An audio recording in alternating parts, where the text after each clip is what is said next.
வரவேற்பறையை அவசரமாக சுத்தம் செய்கையில் ஷீலா எதேச்சையாக கவனித்தாள்.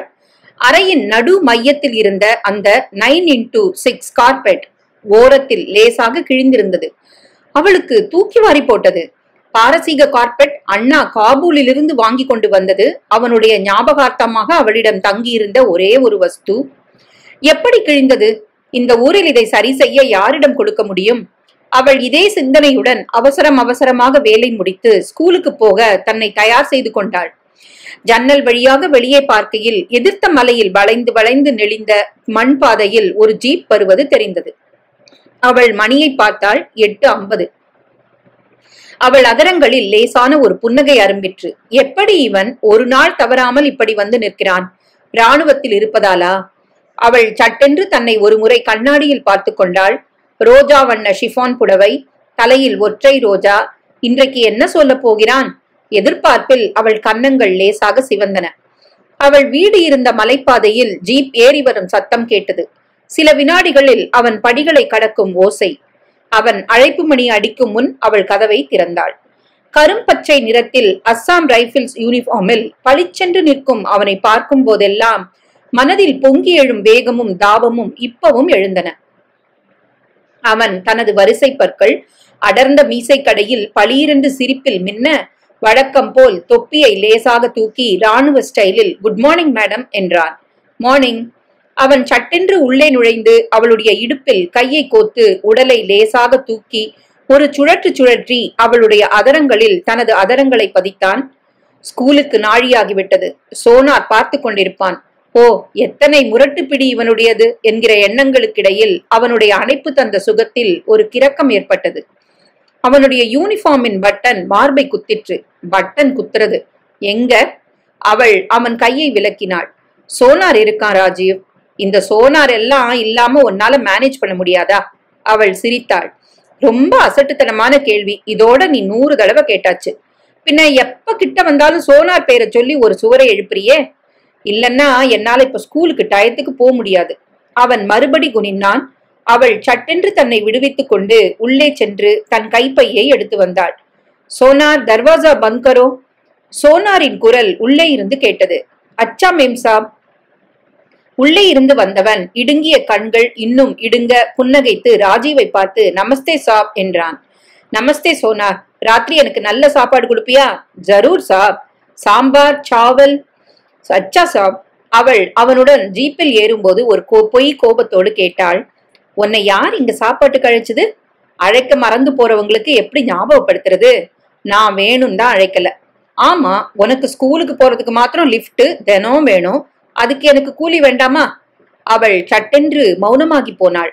எத்தனை நாட்களுக்கு இந்த ரீதியில் நாட்களை கடத்தப் போகிறோம்? செங்குத்தாக இருந்த குறுகலான மலைப்பாதையில் அவன் ஒரு லாவகத்துடன் ஜீப்பை ஓட்டினான். பாதையின் ஒரு பக்கம் மலைத்தொடர், மறுபக்கம் அதலபாதாள பள்ளங்கள். எதிரும் புதிருமாக வரும் வண்டிகள் ஒன்றையொன்று தாண்டி கொண்டு போக முடியாத குறுகலான பாதை. எதிரில் வண்டி வந்தால் பின்னுக்கு சென்று ஏதாவது ஹேட்பின் முனையில் காத்திருக்க வேண்டும். எதிரே ஒரு பனிக்குவியல் ஜீப்பிற்குள் நுழைந்து குளிர வைத்தது. பாதையோரமாக 2 மீஜோ பெண்கள் நடந்து வந்து கொண்டிருந்தார்கள். இரத்த சிவப்பு உதடுகளும் பவுடர் பூசிய முகமுமாக பிரம்மாண்டமான மார்பகங்கள் லேஸ் சட்டையில் மிகையாக தெரிந்தன. 48 என்றான் ராஜீவ் சுருக்கமாக. அவள் சிரித்தாள். எனக்கு 36 போதும், செயற்கை 48 விட. அவள் சிரித்து கொண்டே கேட்டாள். செயற்கைன்னு எப்படி தெரியும்? இங்க இருக்க பெண்களுக்கு உதட்டுல இருந்து கால் நகம் வரைக்கும் செயற்கை. நல்ல அனுபவஸ்தன்னு தெரியறது. அவன் தன் வரிசை பற்கள் தெரிய சிரித்தான். You bet. அவள் மறுபடி யோசனையில் ஆழ்ந்தாள். இடையிடையில் எழும் அந்த சின்ன கேள்வி மறுபடி மூளையில் எட்டி பார்த்தது. இவனை எவ்வளவு தூரம் நம்பலாம்? எத்தனை நாட்களுக்கு இந்த மாதிரி கேலியாக பேசிக் கொண்டிருப்பான்? அவளுக்கு திடீரென்று ஒரு ஆயாசம் ஏற்பட்டது. இத்தனை அனுமானங்களோடு இவனை விடாமல் நாம் ஏன் கெட்டியாக பிடித்துக் கொண்டிருக்கிறோம்? நமக்கு தெரிந்த ஒரே தமிழன் இவன் என்பதாலா? இவன் சிரிப்பும் குறும்பும் நம்முள் ஏற்படுத்தும் போதையினாலா? கண்காணாத இந்த மிசோராமில் நம்மை கண்காணிக்க யார் இருக்கிறார்கள் என்கிற தைரியத்தாலா? அது எதுவாக இருந்தாலும் அவனுடைய நெருக்கம் உடம்புக்கு ஒரு கிளுகிழுப்பை தருகிறது. இன்னும் வேண்டும் என்று கெஞ்சி கொண்டு நிற்கிறது.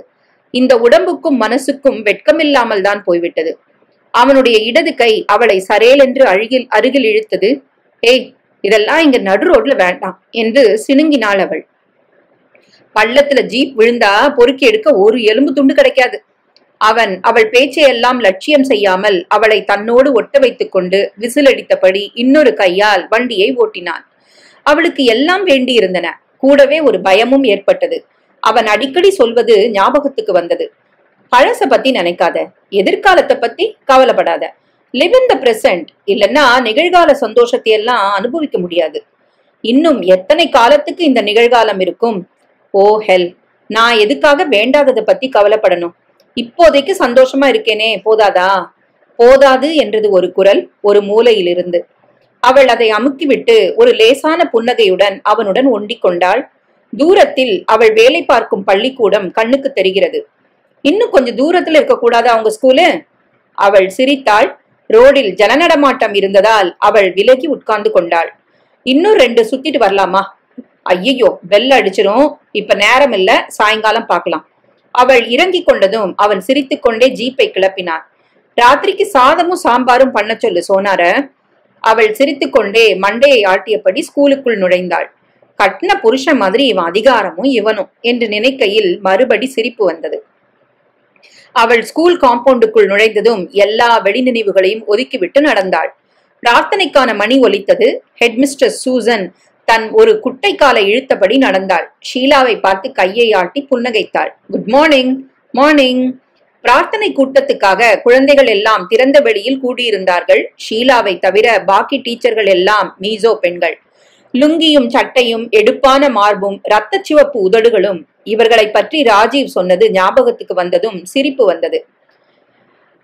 அவள் சட்டென்று தன்னை சமாளித்துக் கொண்டு நின்றாள். சின்னதும் பெரிதுமாய் குழந்தைகள், மங்கோலிய முகங்கள், ஜப்பான் பொம்மைகள் மாதிரி சிவப்பும் மஞ்சளும் கலந்த முகமாய், சுத்தமாக இல்லாத உடையிலும் முகத்தில் ஒரு பொம்மை அழகு தெரிந்தது.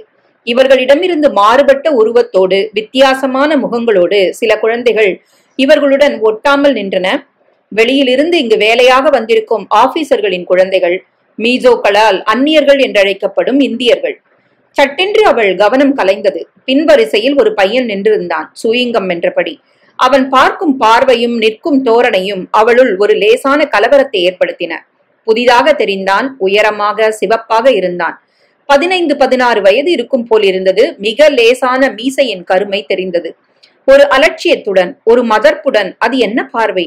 கண்ணை மூடிக்கொண்டு பிரார்த்தனை செய்யும் குழந்தைகளை ஒரு பரிகாசத்துடன் இடுங்கிய மங்கோலிய கண்கள் பார்த்தன. ஓயாமல் வாய் சூயிங்கம்மை வென்று கொண்டிருந்தது. இங்கிருக்கும் குழந்தைகள் மொத்தமுமே போக்கிரி குழந்தைகள். இவர்களை எல்லாம் மகா சாதுக்களாக ஆக்கிவிடும் போக்கிரித்தனம் அவன் முகத்தில் தெரிந்தது. பிரார்த்தனை கூட்டம் முடிந்து குழந்தைகள் தங்கள் வகுப்புகளுக்கு லேசான அடங்கிய சலசலப்புடன் நடந்தார்கள். அந்த பையன் யாருடனும் பேசாமல் சற்று வயதான மாணவிகளை ஒரு பார்வை பார்த்தபடி கட்டடத்துக்குள் சென்றான். அவள் அவனை பற்றிய யோசனையுடன் தன் வகுப்பிற்கு செல்ல முற்படுகையில் ஹெட்மிஸ்ட்ரஸ் அழைப்பதாக பியூன் வந்து சொன்னான். மிஸ் சூசன் அவளை தோழமையுடன் பார்த்து புன்னகைத்தாள். வா ஷீலா, உன்னோட ஒரு முக்கியமான விஷயம் பேசணும். லேசாக திக்கென்றது. இவள் எதை பற்றி பேச போகிறாள்? அவளை பற்றி ஏதேனும் வம்பு கிளம்பி இருக்கிறதோ? இவர்கள் எல்லோரும் மிக சுதந்திர வாழ்க்கை வாழ்பவர்கள்.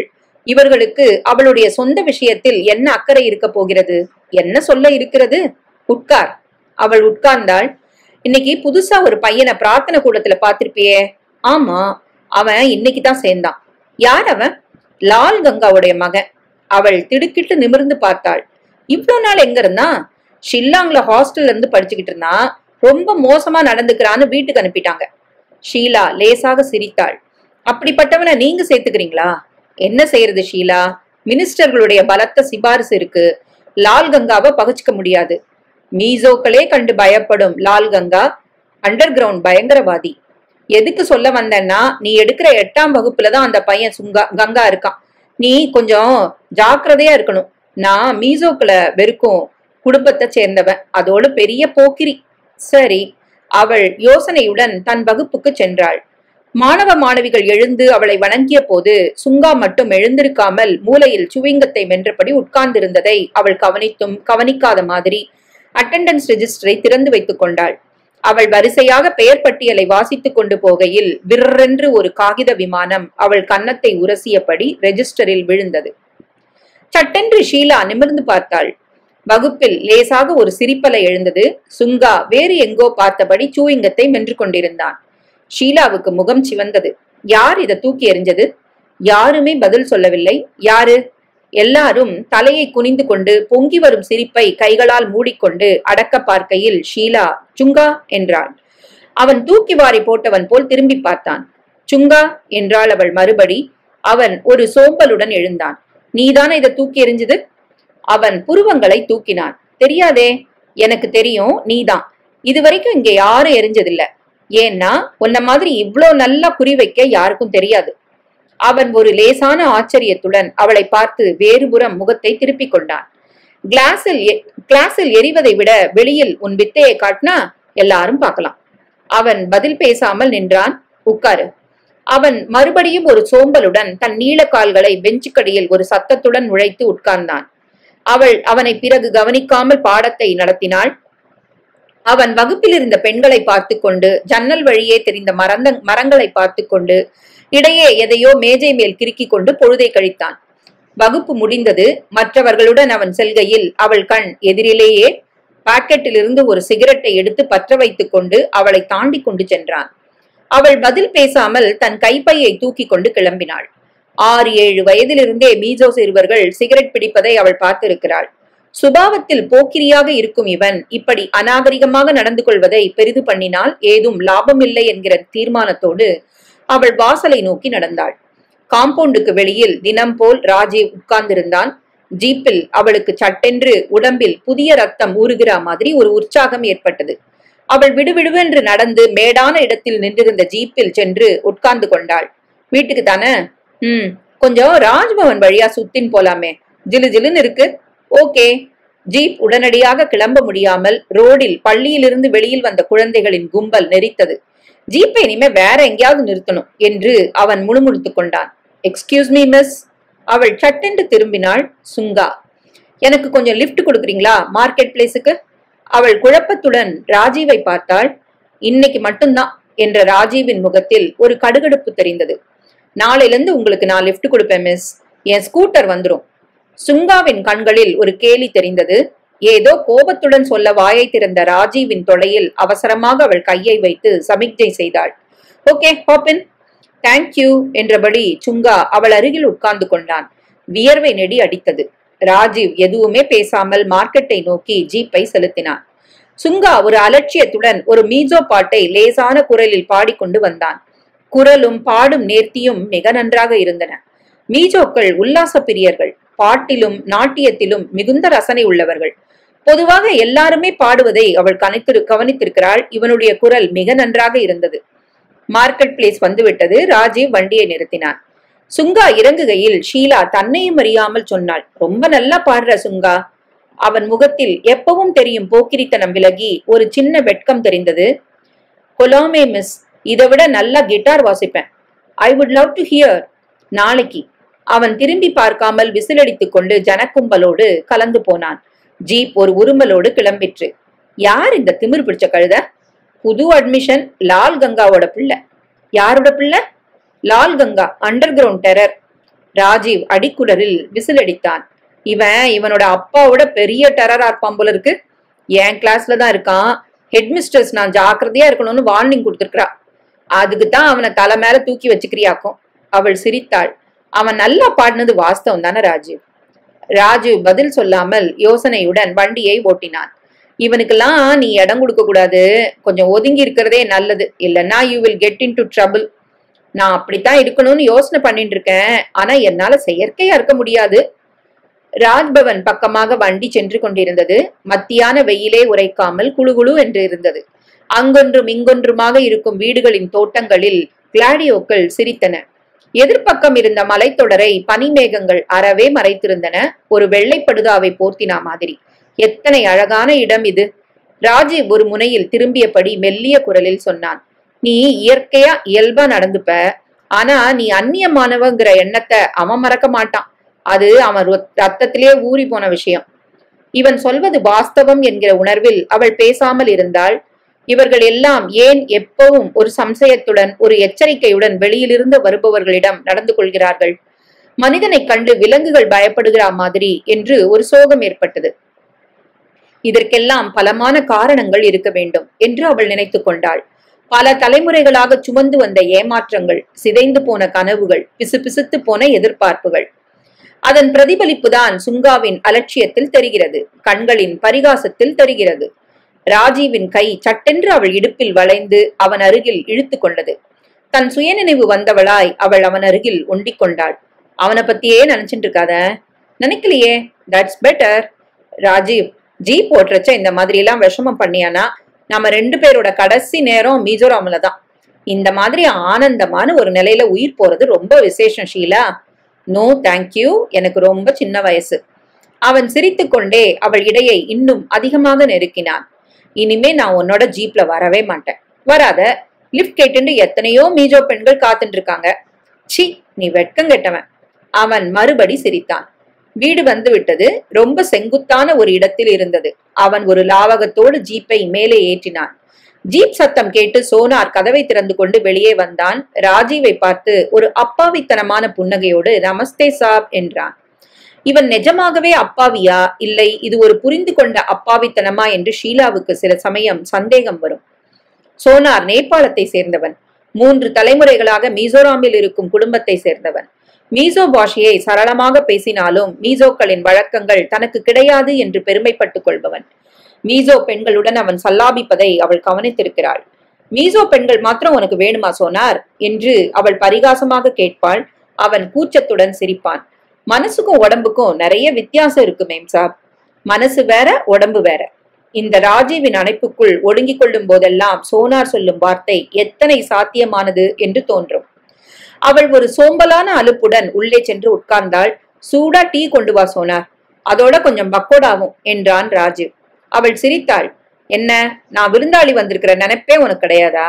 விருந்தாளியா லட்சணமா நீ இருந்தா நினைவு இருக்கும். நான் நிஜமாவே அப்படி இருந்தேன்னா நீ இப்படி பேச மாட்ட. அவள் அவனுக்கு அழகு காட்டிவிட்டு உடை மாற்றிக்கொள்ள உள்ளே செல்ல எழுந்தாள். டீ சாப்பிட்டப்புறம் கொஞ்சம் நடந்துட்டு வரலாமா? வேண்டாம். ஏன்? மூடு இல்ல. ஏன்? லால் கங்காவோட பிள்ளை மூட கெடுத்துட்டான். அவள் பெரிதாக சிரித்தாள். அவன் கெடுத்திருக்காட்டா நீ வந்திருப்ப. நிச்சயமா. அவள் மறுபடியும் சிரித்து கொண்டு உள்ளே சென்றாள். புடவையை மாற்றி முகத்தை கழுவி பவுடர் போட்டு தொளதொளவென ஒரு கஃப்தான் அணிந்து கொண்டு அவள் மறுபடி அவன் எதிரிலே வந்து நின்ற போது அவன் ஒரு உற்சாகத்தோடு விசிலடித்தான். எப்படி என் மூட கரெக்டா புரிஞ்சுண்ட? உனக்கு எப்பவுமே ஒரே மூட் தான் எனக்கு தெரியுமே. சோனா ட்ரேயை தூக்கி கொண்டு உள்ளே வந்தான். சுட சுட பக்கோடாவும் டீயும் வெளியில் இருந்து அடித்த குளிர்ந்த காற்றுக்கு இதமாக உள்ளே இறங்கிற்று. கோப்பைகளை எடுத்து போக சோனார் வந்ததும், இனி ராத்திரி சாப்பாடு வரைக்கும் எங்களுக்கு ஒன்னும் வேணாம் சோனார் என்று ராஜீவ் சீரியஸாக முகத்தை வைத்துக் கொண்டு சொல்கையில் அவளுக்கு சிரிப்பு அடக்க முடியாமல் வந்தது. அச்சா சாப் என்ற சோனாரின் முகத்தில் ஒரு அப்பாவித்தனம் தெரிந்தது. வீட்டுக்கு எஜமானன் மாதிரியே இவன் நடந்து கொள்வது ரொம்ப இயல்பான விஷயம் போல் இருந்தது. மிசோராம் எல்லையை தாண்டிய உடனேயே இவன் எண்ணங்களும் நடவடிக்கைகளும் மாறிப்போகும் என்கிற உணர்வு அவளை மறுபடி தாக்கிற்று. அவள் எழுந்து ஜன்னல் வழியாக வெளியே பார்த்தாள். பனிப்படலங்கள் புகைமண்டலங்களாக மலைச்சிகரங்களை விழுங்கிக் கொண்டிருந்தன. இந்த மலைகளும் பனிப்போர்வையும் அவளுக்கு கவசங்கள் என்று தோன்றிற்று. இந்த மாதிரி ஒரு வாழ்வை ஊரில் வாழ்ந்திருந்தால் ஊர் அவளை பற்றி என்ன சொல்லி இருக்கும்? ஊர் 3000 மைல்களுக்கு அப்பால் இருக்கும் ஊர். என்ன யோசனை?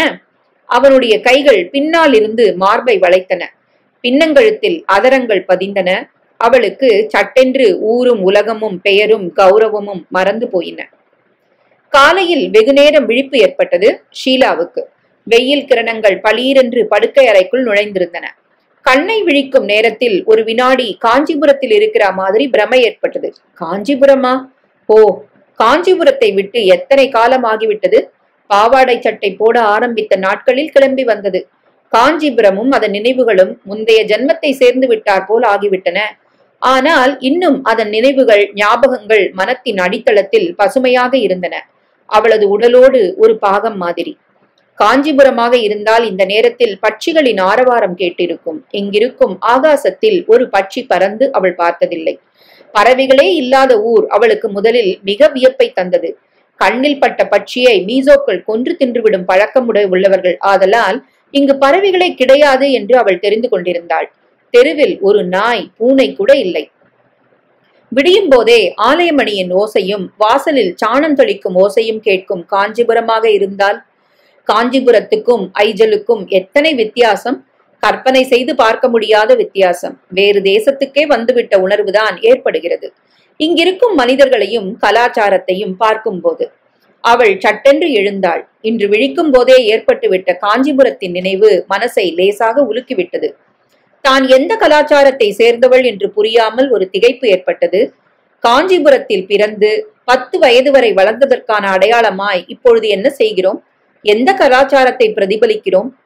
அவள் பாத்ரூமுக்கு சென்றாள். சோனார் கொண்டு வந்து நிரப்பியிருந்த நீரில் கை வைத்த போது ஜில்லென்று ஐஸ் மாதிரி இருந்தது. இங்கு வெகு சில வீடுகளில் தான் குழாய்கள் உண்டு. எப்படி இந்த மாதிரி ஒரு இடம் நமக்கு பழகி போயிற்று என்று நினைக்க நினைக்க ஆச்சரியமாக இருந்தது. அவளுக்கு நினைவு தெரிந்த நாளிலிருந்து அம்மா இல்லை. அப்பாவே சகலமாய் அவளை வளர்த்தது, படிப்பு சொல்லிக் கொடுத்தது, கோவிலுக்கும் கடைகளுக்கும் கூட துணையாய் அழைத்து சென்றது எல்லாம் இன்னும் நினைவில் பசுமையாக நின்றிருந்தன. அப்படி இருந்த அப்பா, எல்லாமாக இருந்த அப்பா திடீரென்று ஒரு நாள் முன்னறிவிப்பில்லாமல் செத்து போனார். பட்டாளத்தில் எங்கோ இருந்த ஒரே அண்ணா உடனே வந்தும் அவளை தன்னுடன் வடக்கே அழைத்து வந்ததும் கடந்த 15 வருடத்து கதைகள். அஸ்ஸாமில் சில வருடங்கள், அப்புறம் சில்சர், பிறகு ஐஜலுக்கு வருவதற்கு முன் வாழ்க்கை முறையும் பழக்க வழக்கங்களும் தலைகீழாய் மாறி போய்விட்டன. அண்ணாவின் இராணுவ பழக்க வழக்கங்கள் ஆரம்பத்தில் அவளுக்கு ரொம்ப வித்தியாசமாக அதிர்ச்சி தருபவைகளாக இருந்தன. காஞ்சிபுரத்துக்காகவும் அப்பாவுக்காகவும் மனசு ஏங்கிற்று. வடக்கின் குளிருக்கு பழக்கமில்லாத உடம்பும் மனதும் எவ்வளவோ இரவுகள் தனிமையிலும் பீதியிலும் தூங்காமல் இருந்தன. மெல்லையெல்லாம் பழகி போயிற்று. பாஷைகள் சுலபமாக வந்துவிட்டன. இப்பொழுது மீசோ பாஷை கூட சரளமாக பேச முடிந்தது. இனிமேல் காஞ்சிபுரத்துக்கு போனால் அந்த சூழல் ஒத்து வருமா என்கிற சந்தேகம் கூட ஏற்படுகிறது. கல்யாணமே செய்து கொள்ளாமல் கட்டை பிரம்மச்சாரியாக உல்லாச புருஷனாக இருந்த அண்ணாவும் சென்ற வருடம் மலேரியாவில் செத்து போனான். உறவு என்று சொல்லிக்கொள்ள யாருமில்லாத நிலையில் இப்பொழுது அவசரப்பட்டு கொண்டு ஊரை தேடிக்கொண்டு போவதில் ஏதும் அர்த்தமில்லை என்று அவள் தீர்மானித்து தான் வேலை செய்து வந்த ஸ்கூலில் தொடர்ந்து வேலை பார்த்தாள். வேர்களே இல்லாத ஒரு அந்நிய மண்ணில் அவள் தங்கியதற்கு இன்னொரு காரணம் ராஜீவ். அண்ணாவின் சிநேகிதனாக வீட்டுக்குள் நுழைந்தவன். இப்பொழுது அவளை முழுமையாக ஆக்கிரமித்துக் கொண்டிருப்பவன். இவனை நம்பி இந்த ஊரில் தங்கிவிட்டது எந்த அளவுக்கு விவேகமான காரியம் என்று அவள் அடிக்கடி நினைத்துக் கொள்வாள். அவன் நல்லவனா பொல்லாதவனா என்று இன்னும் புரியவில்லை. ஆனால் அவனை கண்டதும் இந்த மனதும் உடம்பும் ஏன் இப்படி ஆவலாதிப்படுகிறது? இது உடம்பின் கோளாறா, பருவத்தின் கோளாறா? இன்னும் எத்தனை வருடங்கள், எத்தனை மாதங்கள் அல்லது நாட்கள் அவனுக்கு அவளிடத்தில் இந்த ஈர்ப்பு இருக்கும்? சோனார் டீ ட்ரேயை கொண்டு வந்து வைக்கும் ஓசை கேட்டதும் அவள் சட்டென்று தன் சுயநினைவுக்கு வந்தாள். காலையில் எழுந்ததும் எழுந்திருக்காததுமாய் இப்படி மனசு அலைந்ததால் எந்த வேலையும் ஒழுங்கா நடக்காது என்று தீர்மானித்துக் கொண்டாள். திடீரென்று அழைப்பு மணி பலமாக ஒலித்தது. அவள் கோப்பையை அப்படியே வைத்துவிட்டு விரைந்த போது சோனார் உள்ளே இருந்து அவசரமாக வந்தான். இருங்க மேம் சாப், நான் பாக்குறேன். வாசலில் மறுபடி பயங்கரமாக பெல்லின் சத்தம் கேட்டது. அவள் ஜன்னல் வழியே எட்டி பார்த்தாள். ஒரு மீஜோ பெண், கண்ணீரும் கம்பலையுமாய். ஒரு பொண்ணுதான் சோனார் என்றாள் மெல்லிய குரலில். சோனார் தானும் எட்டி பார்த்து ஊர்ஜிதம் செய்து கொண்டு கதவை திறந்தான். அதற்குள் அந்த பெண் மறுபடி ஒரு முறை மணியை அடித்து விட்டாள். சோனார் கதவை திறந்ததும் சடக்கென்று உள்ளே நுழைந்து கதவை சாத்தினாள். ஒளிஞ்சுக்க இடம் கொடுங்க என்றாள் மீஜோ பாஷையில். அவள் முகத்தில் இருந்த பீதியையும் பதற்றத்தையும் பார்க்கையில் ஷீலாவுக்கு பரிதாபமாக இருந்தது. சோனார் என்ன ஏது என்று விசாரிக்க ஆரம்பிக்கையில், இப்ப எதுவும் கேட்காத, ஸ்டோர் ரூம்ல ஒளிஞ்சுக்கிட்டோம், அப்புறம் விசாரிக்கலாம் என்றாள் ஷீலா. சோனார் இஷ்டமில்லாமலே அந்த பெண்ணை உள்ளே அழைத்து போனான். சற்று நேரத்துக்கு நிசப்தமாக இருந்தது. ஸ்கூலுக்கு போக நேரமாகிவிடும் என்கிற ஞாபகத்துடன் அவள் தயாராக விரையும் போது வாசலில் யாரோ ஒரு ஆணின் குரல் இரைச்சலாக கேட்டது. மீசோவில் பெரிதாக ஏதோ சொல்லி கதறினான். ஷீலா மறுபடி ஜன்னல் அருகில் சென்றாள். அவன் நன்றாக குடித்திருந்தான் என்று புரிந்தது. முகம் ஜிவு ஜிவு என்று சிவந்து பளபளத்தது. நீங்க உள்ள போங்க மேம் சாப் என்று சோனார் அதட்டினான். அவள் உள்ளே நகர்ந்து கொண்டாள். வாசலிலிருந்து கோபமாக வார்த்தைகள் வந்தன. இங்க ஒரு பொண்ணு வந்தாளா? இல்லையே, செவப்பா குதிரை மாதிரி நடக்கிற பொண்ணு. இங்க குதிரையும் வரல, யானையும் வரல. வந்தா நீயே கொலை பண்ணிடு, இல்லனா என்ன கூப்பிடு. நான் இங்கதான் இந்த தெருமுனையில உட்கார்ந்துருப்பேன். 2 பேருமா அந்த மலை உச்சியிலிருந்து அவளை கீழே உருட்டிடலாம். சரி. அந்த ஆள் தனக்குள் ஏதோ பேசியபடி கையை அசைத்தபடி மறுபக்கம் சென்றான். ஷீலாவுக்கு சிரிப்பு வந்தது. இந்த மாதிரி ஆண்கள் இங்கு கத்துவது சர்வ சகஜம் என்று நினைத்து கொண்டு அவள் குளிக்க போனாள். மீசோக்கள் மடாக்குடியர்கள், குடிப்பதற்கு நேரம் போது இருக்கிற உணர்வே இல்லாதவர்கள், கண்ணீரும் பீதியுமாக வந்து நின்ற பெண்ணை நினைத்து ஒரு வினாடி பாவமாக இருந்தது. எத்தனை கோடுகள் முகத்தில், ஒவ்வொரு கோடும் ஒரு விசன கதையை சொல்கிற மாதிரி. அவள் குளித்துவிட்டு வந்ததும் சோனாரை கூப்பிட்டு சொன்னாள், அந்த பொண்ணை நீயா விரட்டிடாத சோனார், சாப்பிடறதுக்கு ஏதாவது கொடு. சரி. அவன் பொதுவாக மீசோக்களை நம்பாதது அவளுக்கு தெரியும். அவனுடைய பார்வை ரொம்ப குறுகியது என்று அவள் தனக்குள் நினைத்துக் கொள்வாள். வாசலில் ஜீப் சத்தம் கேட்டது. ஓ, ராஜீவ் வந்து விட்டான், நேரமாகிவிட்டது என்கிற உணர்வுடன் அவள் அவசரமாக காலை ஆகாரத்துக்கு உட்கார்ந்தாள். ஓ, இன்னைக்கு இன்னும் ரெடியா இல்லையா? ராஜீவ் சிரித்துக்கொண்டே அவள் அருகில் உட்கார்ந்து கொண்டான். சோனார் ஒரு கோப்பை டீயை கொண்டு வந்து அவன் முன்னால் வைத்தான். ஓ, இன்னைக்கு காத்தால இங்க ஒரு பெரிய கலாட்டா நடந்தது. அதை வேடிக்கை பார்த்ததுல எல்லாம் டிலே ஆயிடுத்து. என்ன கலாட்டா? அவள் விஷயத்தை சொன்னதும் அவன் யோசனையுடன் அவளை பார்த்தான். இதெல்லாம் நீ மாட்டிக்காத ஷீலா என்றான். ஷீலா அவனை வியப்புடன் பார்த்தாள். ஒரு பொண்ணு அந்த மாதிரி கெஞ்சின் வரப்போ எப்படி அவளை விரட்டுறது? எனக்கு எந்தவித பிரிஜுடிஸும் இல்ல ராஜீவ். மனுஷ இனத்தை எல்லாம் ஒன்னா பாக்குறவன் நான். பிரவா என்று ராஜீவ் சிரித்தான். எல்லோரும் அப்படி நினைக்கணுமே. எல்லா மனுஷா மேலேயும் நம்பிக்கை இருக்கணும், அதான் முக்கியம். இப்ப பாரு, உன் மேல கூட அசாத்திய நம்பிக்கை எனக்கு. இல்லன்னா இப்படி கண்ணை மூடி நீ இழுத்து இழுப்புக்கெல்லாம் வளைஞ்சிட்டு இருக்க மாட்டேன். ஒரு புன்னகையுடன் ராஜீவ் ஜீப்பை நோக்கி நடந்தான். கண்ணை மூடிண்டாதான் தப்பு, திறந்துட்டே இரு. அவள் ஒன்றும் சொல்லாமல் ஜீப்பில் ஏறி அவன் அருகில் உட்கார்ந்தாள். அவனும் ஏதோ யோசனையில் ஆழ்ந்து போயிருந்தான். தான் தன் மனதில் இருந்ததை இன்றைக்கு பேச்சோடு பேச்சாக சொன்னதில் ஏதும் தவறில்லை என்று அவள் தனக்குள் சமாதானப்படுத்தி கொண்டாள். எவ்வளவு நாட்கள் காத்திருப்பது? இவன் எதற்காக இவ்வளவு முக்கியமான விஷயத்தில் முடிவெடுக்க இத்தனை தயங்குகிறான்? அவனுடைய பெற்றோர்களும் தம்பியும் தங்கையும் திருநெல்வேலியில் இருப்பதாக சொல்லியிருக்கிறான். இருவருக்கும் இடையே சிநேகிதம் நெருக்கமாகி போனதிலிருந்து அவள் அவனிடம் கல்யாண பேச்சை பேசிக் கொண்டிருக்கிறாள். அதுக்கு அவசரம் இல்ல அப்போ என்கிறான் ஒவ்வொரு முறையும். இன்றைக்கு அதிக வெயில் இல்லாமல் குளுகுளுவென்று இருந்தது. ஜீப் பாதையில் மேலும் கீழுமாக போகையில் சுகமாக இருந்தது. இன்றைக்காவது குறும்பு எதுவும் இல்லாமல் யோசிக்கட்டும் என்று அவள் பேசாமல் இருந்தாள். ஸ்கூல் வந்து விட்டது. அவள் இறங்கும் போது அவன் நினைவுக்கு வந்தவன் போல் சொன்னான், இன்னைக்கு சாயந்தரம் என்னால வர முடியாது ஷீலா, ஒரு பரேடுக்கு போகணும். இட்ஸ் ஓகே, நான் போய்க்கிறேன், டோன்ட் வரி. பிரார்த்தனை கூட்டத்துக்கு விரைகையில் அவளுள் லேசாக ஒரு நமைச்சல் ஏற்பட்டது. அவனது இந்த தீர்மானம் திடீரென்று ஏற்பட்டதா?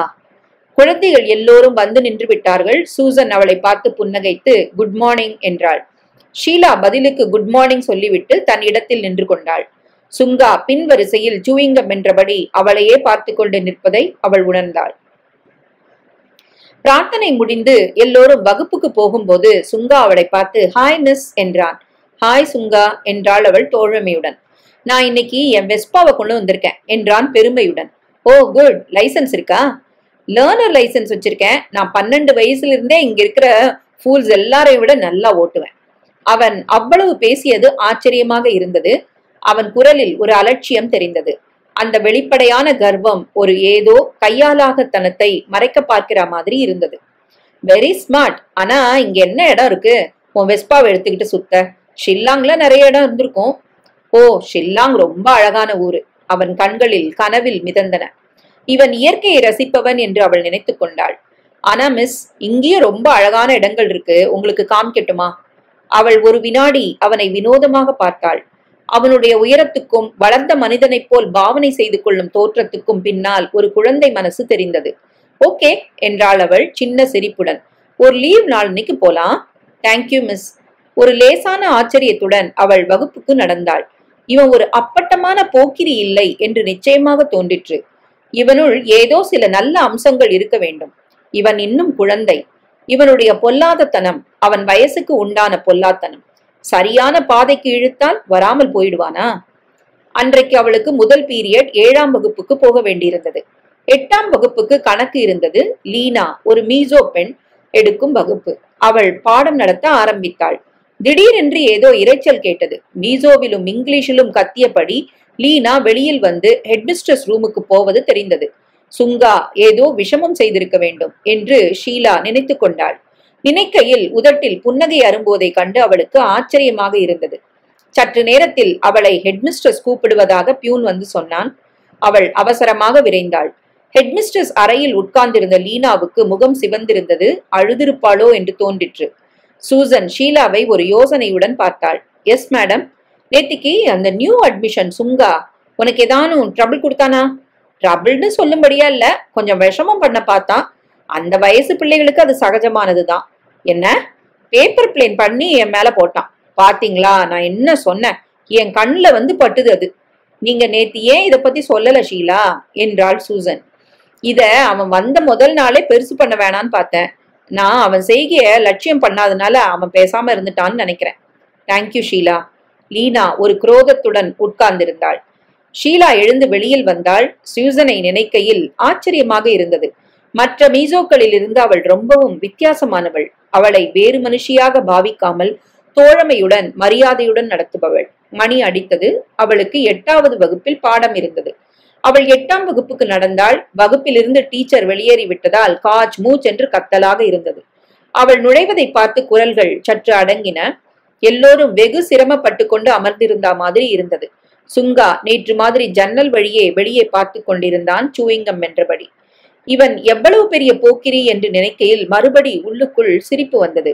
சுங்கா, அவன் எழுந்து நின்றான். நீ எனக்கு பரிச்சயமானவள் என்கிற விதத்தில் ஒரு சின்ன, மிக சின்ன புன்னகை ஒன்று நிழலாக தெரிந்தது. சுங்கா, நான் உன்னை இந்த வகுப்புக்கு மானிட்டரா செய்ய போறேன். அவன் தூக்கி வாரி போட்டவனாய் அவளை பார்த்தான். மற்ற மாணவர்களின் முகத்தில் ஒரு குழப்பமான திகைப்பு தெரிந்தது. வர வர இந்த வகுப்புல டிசிப்ளினே இல்லாம போயிட்டுது. நான் இந்த அறைக்குள்ள நுழையும் போது எவ்வளவு சத்தம் போட்டுட்டு இருந்தீங்க எல்லாரும். நீ தான் எல்லாரையும் விட கொஞ்சம் பெரியவன், அதனால நீ தான் இவங்களெல்லாம் அடக்கணும். அவன் இன்னும் புரியாத ஒரு குழப்பத்தில் நின்றான். மானிட்டருடைய முதல் வேலை என்ன தெரியுமா? அட்டெண்டன்ஸ் ரெஜிஸ்டர் கொண்டு வரது. அவன் சட்டென்று முன்னுக்கு வந்தான். எங்க இருக்கு மிஸ்? ஆபீஸ் அறையில. அவன் பதில் பேசாமல் லேசாக தலையை ஆட்டிவிட்டு போனான். அவள் அந்த வகுப்புக்கு கிளாஸ் டீச்சர் ஆனதால் அவள் தான் அட்டெண்டன்ஸ் எடுப்பாள். சுங்கா ரெஜிஸ்டரை கொடுத்த போது அவள் தேங்க்யூ என்று புன்னகைத்தாள். அவள் அன்றைக்கு பாடம் நடத்திய போது வகுப்பில் அசாதாரணமான அமைதி இருந்தது. அவளுக்கு ஆச்சரியமாக இருந்தது. யாராவது குறும்பு செய்கிறார்களா என்று சுங்கா கவனித்துக் கொண்டிருப்பதை பார்த்ததும் இவளுக்கு ஒரு பக்கம் சிரிப்பு வந்தது. கவனத்துக்காக ஏங்கும் பெரிய குழந்தை அவன் என்று தோன்றிற்று. இவன் பிறப்புக்காகவே ஷில்லாங்கில் எல்லோரும் இவனை ஒதுக்கி வைத்திருக்க வேண்டும் என்று தோன்றிற்று. ஒதுக்கப்பட்டதால் தான் இவன் போக்கிரித்தனம் செய்கிறான், கவனத்தை ஈர்க்க பார்க்கிறான். அவன் அப்படி செய்வதற்கு முன் நாம் அவனை கவனிக்க வேண்டும் என்று அவள் நினைத்து கொண்டாள். அன்றைக்கு வகுப்பு முடிந்ததும் தேங்க்யூ சுங்கா என்றாள்.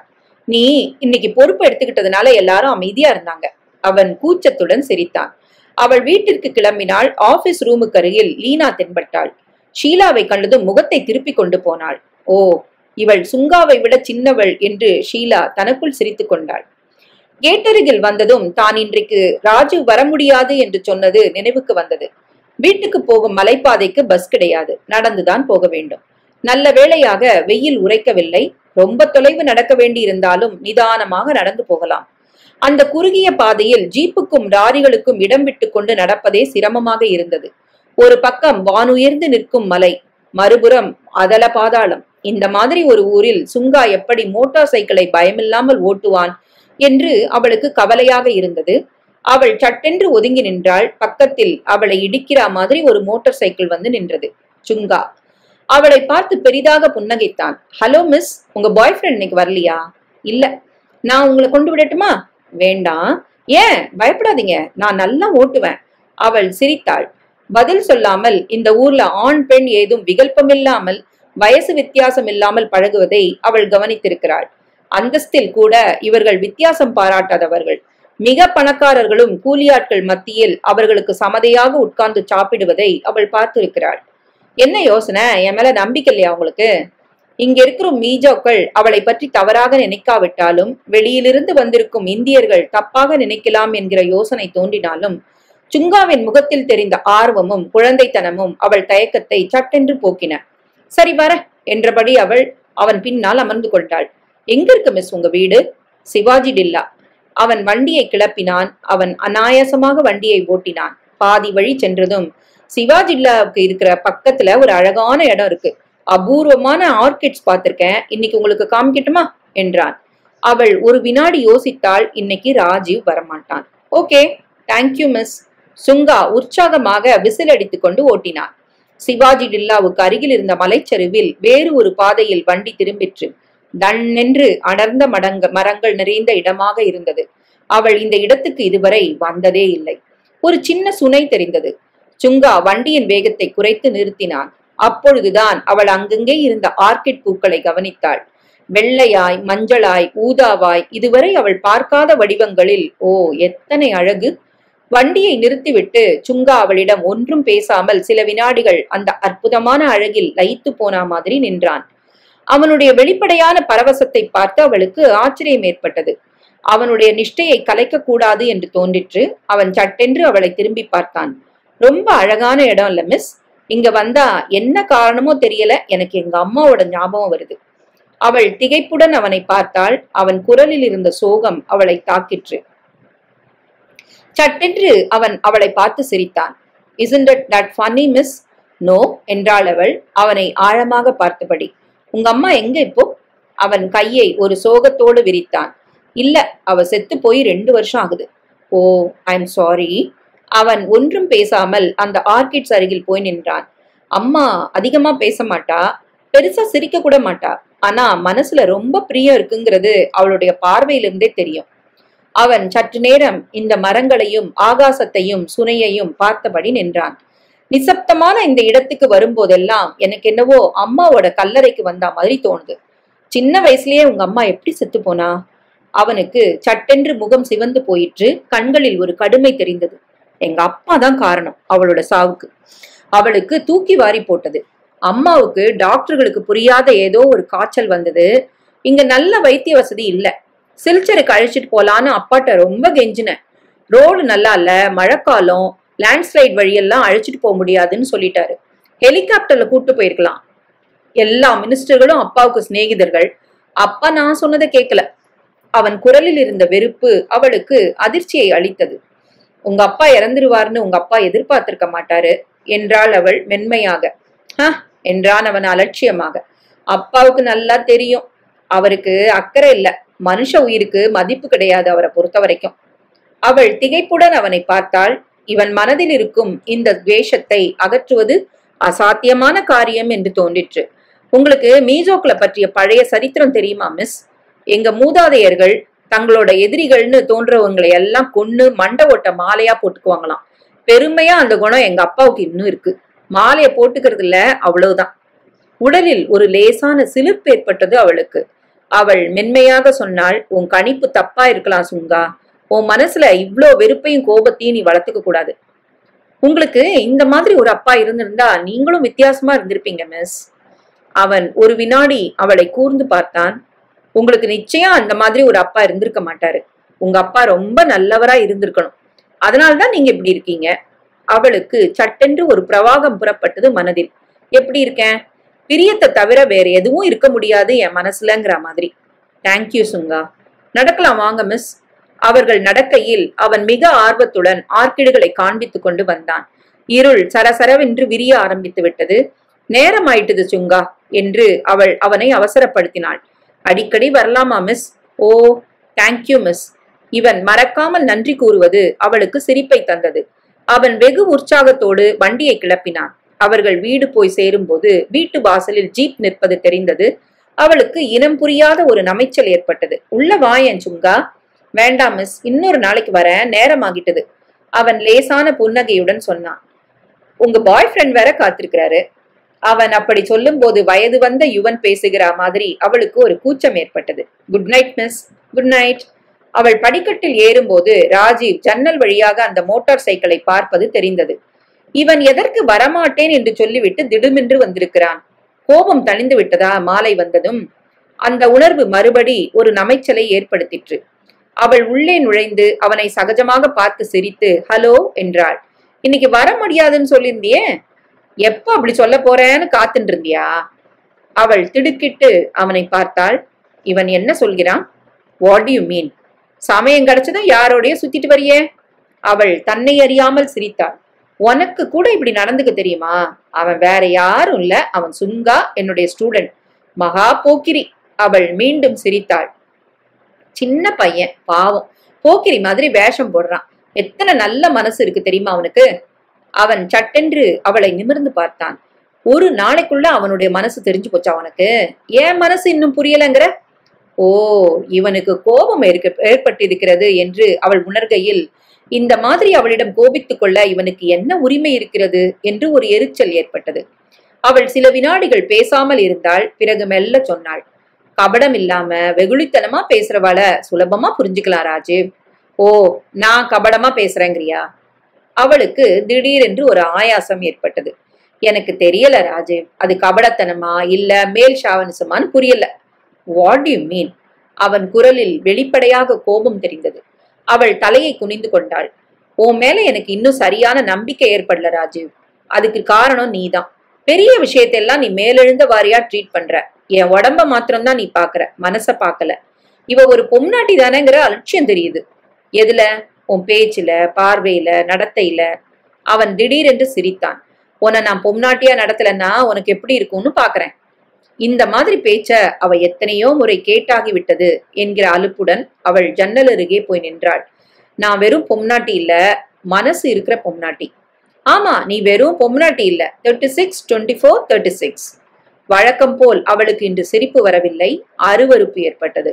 திடீரென்று சுங்காவின் ஞாபகம் வந்தது. ஆர்கிட்ஸின் அழகில் பரவசப்பட்டு போன சுங்கா. அந்த மாதிரி எல்லாம் இயற்கையை ரசிக்க ராஜீவுக்கு தெரியுமா என்று அவள் யோசித்து பார்த்தாள். இவனுடைய ரசனையெல்லாம் வேறு இடத்தில் என்று தோன்றிற்று. அவள் திடுக்கிட்டாள். இன்றைக்கு என்ன ஆகிவிட்டது நமக்கு? எந்த திவ்ய தரிசனத்தில் ஞானோதயம் ஏற்பட்டது? அவனுடைய கைகள் அவள் இடுப்பை சுற்றின, கழுத்தில் அதரங்கள் பதிந்தன. நேற்று மாதிரி இன்று அவன் கைப்பட்ட மாத்திரத்தில் உடம்பும் மனதும் கிறங்கி போகவில்லை. அவள் மெல்ல தன்னை விடுவித்துக் கொண்டாள். அவன் வியப்புடன் அவளை பார்த்தான். என்ன? ஓ, ஐ எம் டயர்ட் என்றாள் அவள் அலுப்புடன். ஒரு சின்ன பையனோட வந்து இறங்குனது உனக்கு எவ்வளவு கோபத்தை ஏற்படுத்திடுத்து? அவன் சின்ன பையன் இல்ல, அவன் வயசு மீஜோ பையன்களுக்கு கல்யாணமாயி குழந்தையே பிறந்துடுது. எனக்கு 25 போகுது. So what? சி, இப்படியும் ஒரு சந்தேக பிராணியா என்று அவளுக்கு அலுப்பு வந்தது. அவள் பதில் பேசாமல் உள்ளே போனாள். பாத்ரூமுக்கு சென்று முகத்தை கழுவிக்கொண்டாள். சுரீரென்று உறைந்த தண்ணீரின் ஜில்லிப்பு கண்களுக்கும் மனதுக்கும் இதமாக இருந்தது. அவள் வெளியில் வருகையில் ராஜீவ் கட்டிலில் ரொம்ப உரிமையுடன் உட்கார்ந்திருந்தான். அவள் அதை கவனிக்காத மாதிரி கண்ணாடிக்கு எதிரில் உட்கார்ந்து கொண்டு தலையை வாரிக்கொள்ள ஆரம்பித்தாள். இன்னைக்கு நிச்சயம் இவனுக்கு பணிஞ்சு போகக்கூடாது என்கிற தீர்மானம் மனதில் எழுந்தது. என்ன இன்னைக்கு இத்தனை கோபம்? உனக்கு நான் ஸ்கூல்ல இருந்து திரும்பி வர லிப்ட் கொடுக்கலன்னா? சி, இந்த விஷயத்துக்கெல்லாம் நான் கோச்சுப்பேன்னு நினைச்சியானா என்ன நீ இன்னும் புரிஞ்சுக்கலன்னு அர்த்தம். பின்ன எதுக்கு கோபம்? கோபம் யார் சொன்னது? அப்பாடா, நல்ல வேலை, கோபம் தானாக்குன்னு பயந்து போயிட்டேன். அசடு வழியாத என்றாள் அவள் சிரிக்காமல். எனக்கு கோபம் இல்லையே தவிர நிறைய எரிச்சல் உன் மேல. போச்சுடா என்று சிரித்தான் அவன். எத்தனை பாட்டித்தனமா பேசுற? எனக்கு சில சமயம் சந்தேகமா இருக்கு, உன் வயசு 24 தானா இல்ல அதை திருப்பி போட்டு சொல்றியான்னு. அவள் தனக்குள் எழுந்த சிரிப்பை அடக்கி கொண்டாள். ஆமா, இப்படியே பேசி பொழுத கழிச்சிட்டியானா ரொம்ப சீக்கிரம் எனக்கு அந்த வயசு வந்துடும். அப்புறம் உனக்கு சௌகரியம், வயசானவன் எனக்கு வேண்டான் தட்டி கழிக்க. சொல்லும் போதே அவளுக்கு கண்களில் நீர் நிறைந்தது. துக்கம் தொண்டையை அடைத்தது. இதற்காக ஒரு அவமான உணர்வு மனதை வியாபித்தது. நீ ரொம்ப ஓல்ட் ஃபேஷனா மாறிட்ட ஷீலா. கல்யாணங்கிறது அவ்வளவு முக்கியமா? எனக்கு முக்கியம். அது உனக்கு முக்கியம் இல்லைன்னா உனக்கு பொறுப்புணர்ச்சி இல்லைன்னு அர்த்தம். அவன் தலையை குனிந்து கொண்டான். ஊர்ல இருந்து இன்னும் சரியா பதில் வரல ஷீலா. எப்ப வரும்? நீ எத்தனை நாளா இப்படி சொல்லிட்டு இருக்க? இந்த விஷயத்த பத்தி நீ எழுதியிருக்கியா இல்லையா? எழுதியிருக்கேன். அவன் பொய் சொல்கிறான் என்று அவள் நினைத்து கொண்டாள். அவன் மெல்ல எழுந்து வந்தான். அவளை பின்னால் இருந்து அணைத்து கொண்டான். இந்த மாதிரி எல்லாம் பேசி இந்த நிமிஷத்து சந்தோஷத்தை பாழாக்காத ஷீலா என்றான். அவள் இதுவரை செய்யாததை செய்தாள். சரேல் என்று அவனுடைய அணைப்பிலிருந்து தன்னை விடுவித்துக் கொண்டாள். பிளீஸ் என்னை விடு ராஜீவ் என்றாள் ஷீலா மெல்ல. எனக்கு இன்னைக்கு மனசு சரியில்லை. Okay okay.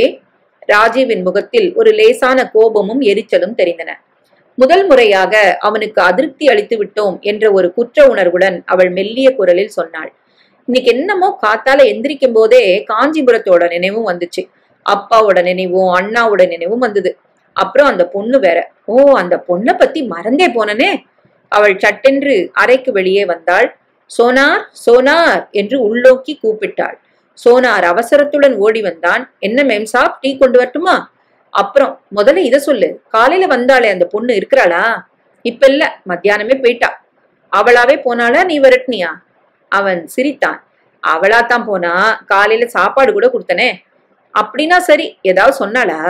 போற வரைக்கும் பேசிட்டு இருந்தா. ரொம்ப கஷ்டப்படுறாளாம். புருஷன்ட்ட அவன் ரொம்ப குடிக்கிறானா, சாப்பாட்டுக்கே பணம் கொடுக்க மாட்டேங்கிறானா. பின்ன ஏன் இவ கிட்ட அப்படி பாயறான்? சோனார் அசட்டு சிரிப்பு சிரித்தான். இவ இப்ப பணம் சம்பாதிக்க ஆரம்பிச்சிருக்கிறா, அதனால என்ன தப்பு?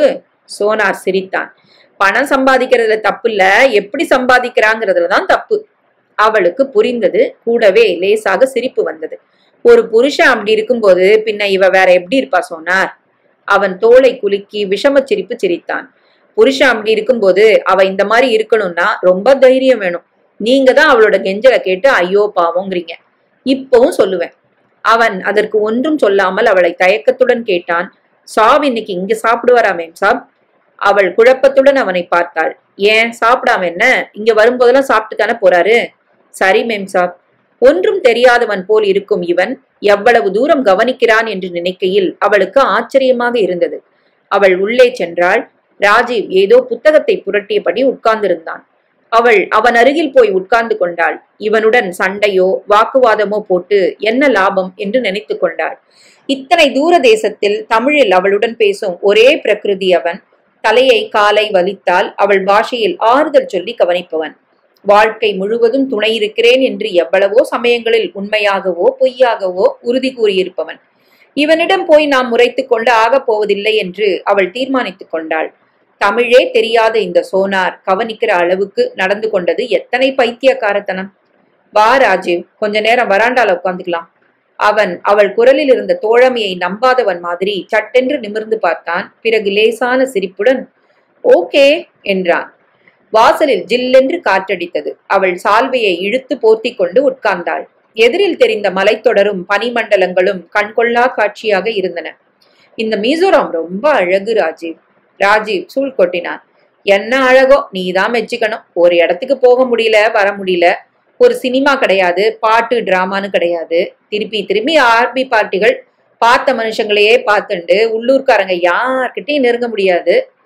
சுங்காவை பற்றி இவனிடம் சொல்லலாமா என்று யோசித்து விட்டு பேசாமல் இருந்தாள். வெறும் மலைகளையும் செடிகளையும் எவ்வளவு நேரம் பார்த்துட்டு இருக்க முடியும்?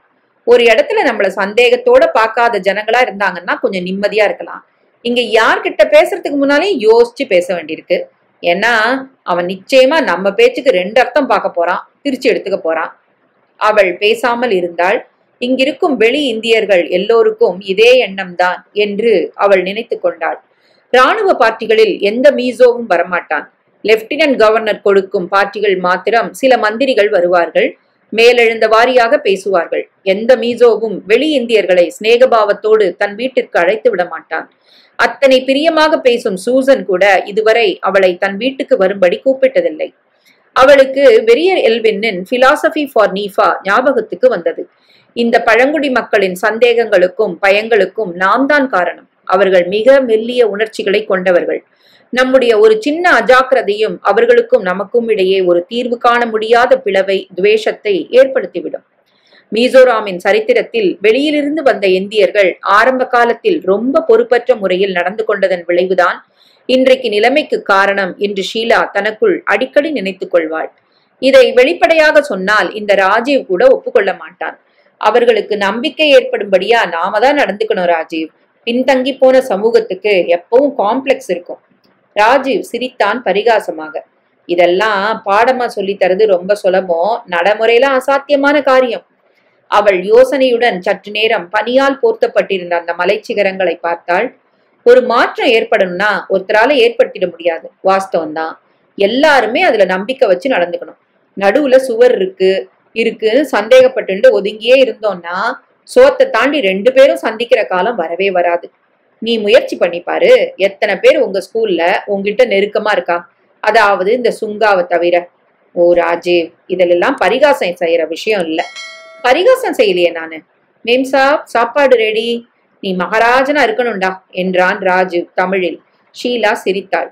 ஏன், என் பேச்சு அழுத்து போச்சா? ரொம்ப வெறும் பேச்சு யாருக்கு வேணும்? நான் சோல்ஜர், எனக்கு ஆக்ஷன் தான் முக்கியம். நீ ஒரு வெக்கம் கெட்டவன். நீ இப்படி சொல்றதுனால எனக்கு எதுவும் வெக்கம் இல்ல. இவனை என்ன செய்வது என்கிற ஒரு திகைப்புடன் அவள் எழுந்தாள். சாப்பிடும்போது சோனார் சொன்னான், யாராவது ஸ்வெட்டர் பின்னி தருவாங்களான்னு விசாரிக்க சொன்னீங்களே, நான் விசாரிச்சேன்.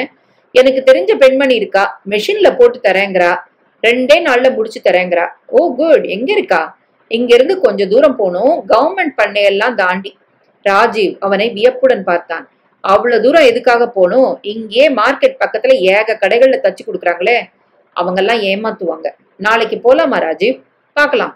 எனக்கு அவசியம் ஸ்வெட்டர் தச்சுண்டாகணும், எல்லாம் பழசாயிடுத்து. குளிர்காலம் வரத்துக்கு எவ்வளவோ மாசம் இருக்கு இன்னும். ஆனா கொஞ்ச நாள்ல மழைக்காலம் ஆரம்பிச்சிடும், வெளியில போறதுக்கு கஷ்டமாயிடும். நான் அழைச்சின்னு போறேன், கவலைப்படாத. நாளைக்கு ஒரு பார்ட்டி இருக்கு, வரியா? அவள் லேசாக முகத்தை சுளித்தாள். ஓ, இந்த ஆர்மி பார்ட்டி எல்லாம் பெரிய போர், வெறும் குடியும் அர்த்தமில்லாத பேச்சும் தான். அவன் ஒரு வினாடி பேசவில்லை. அவனுக்கு அவள் சொன்னது பிடிக்கவில்லை என்று தோன்றிற்று. ஆர்மிக்காரனோட வாழணும்னா உன்னை விட மட்டமானவளை நீ சகிச்சுக்கணும் தான் வேணும்.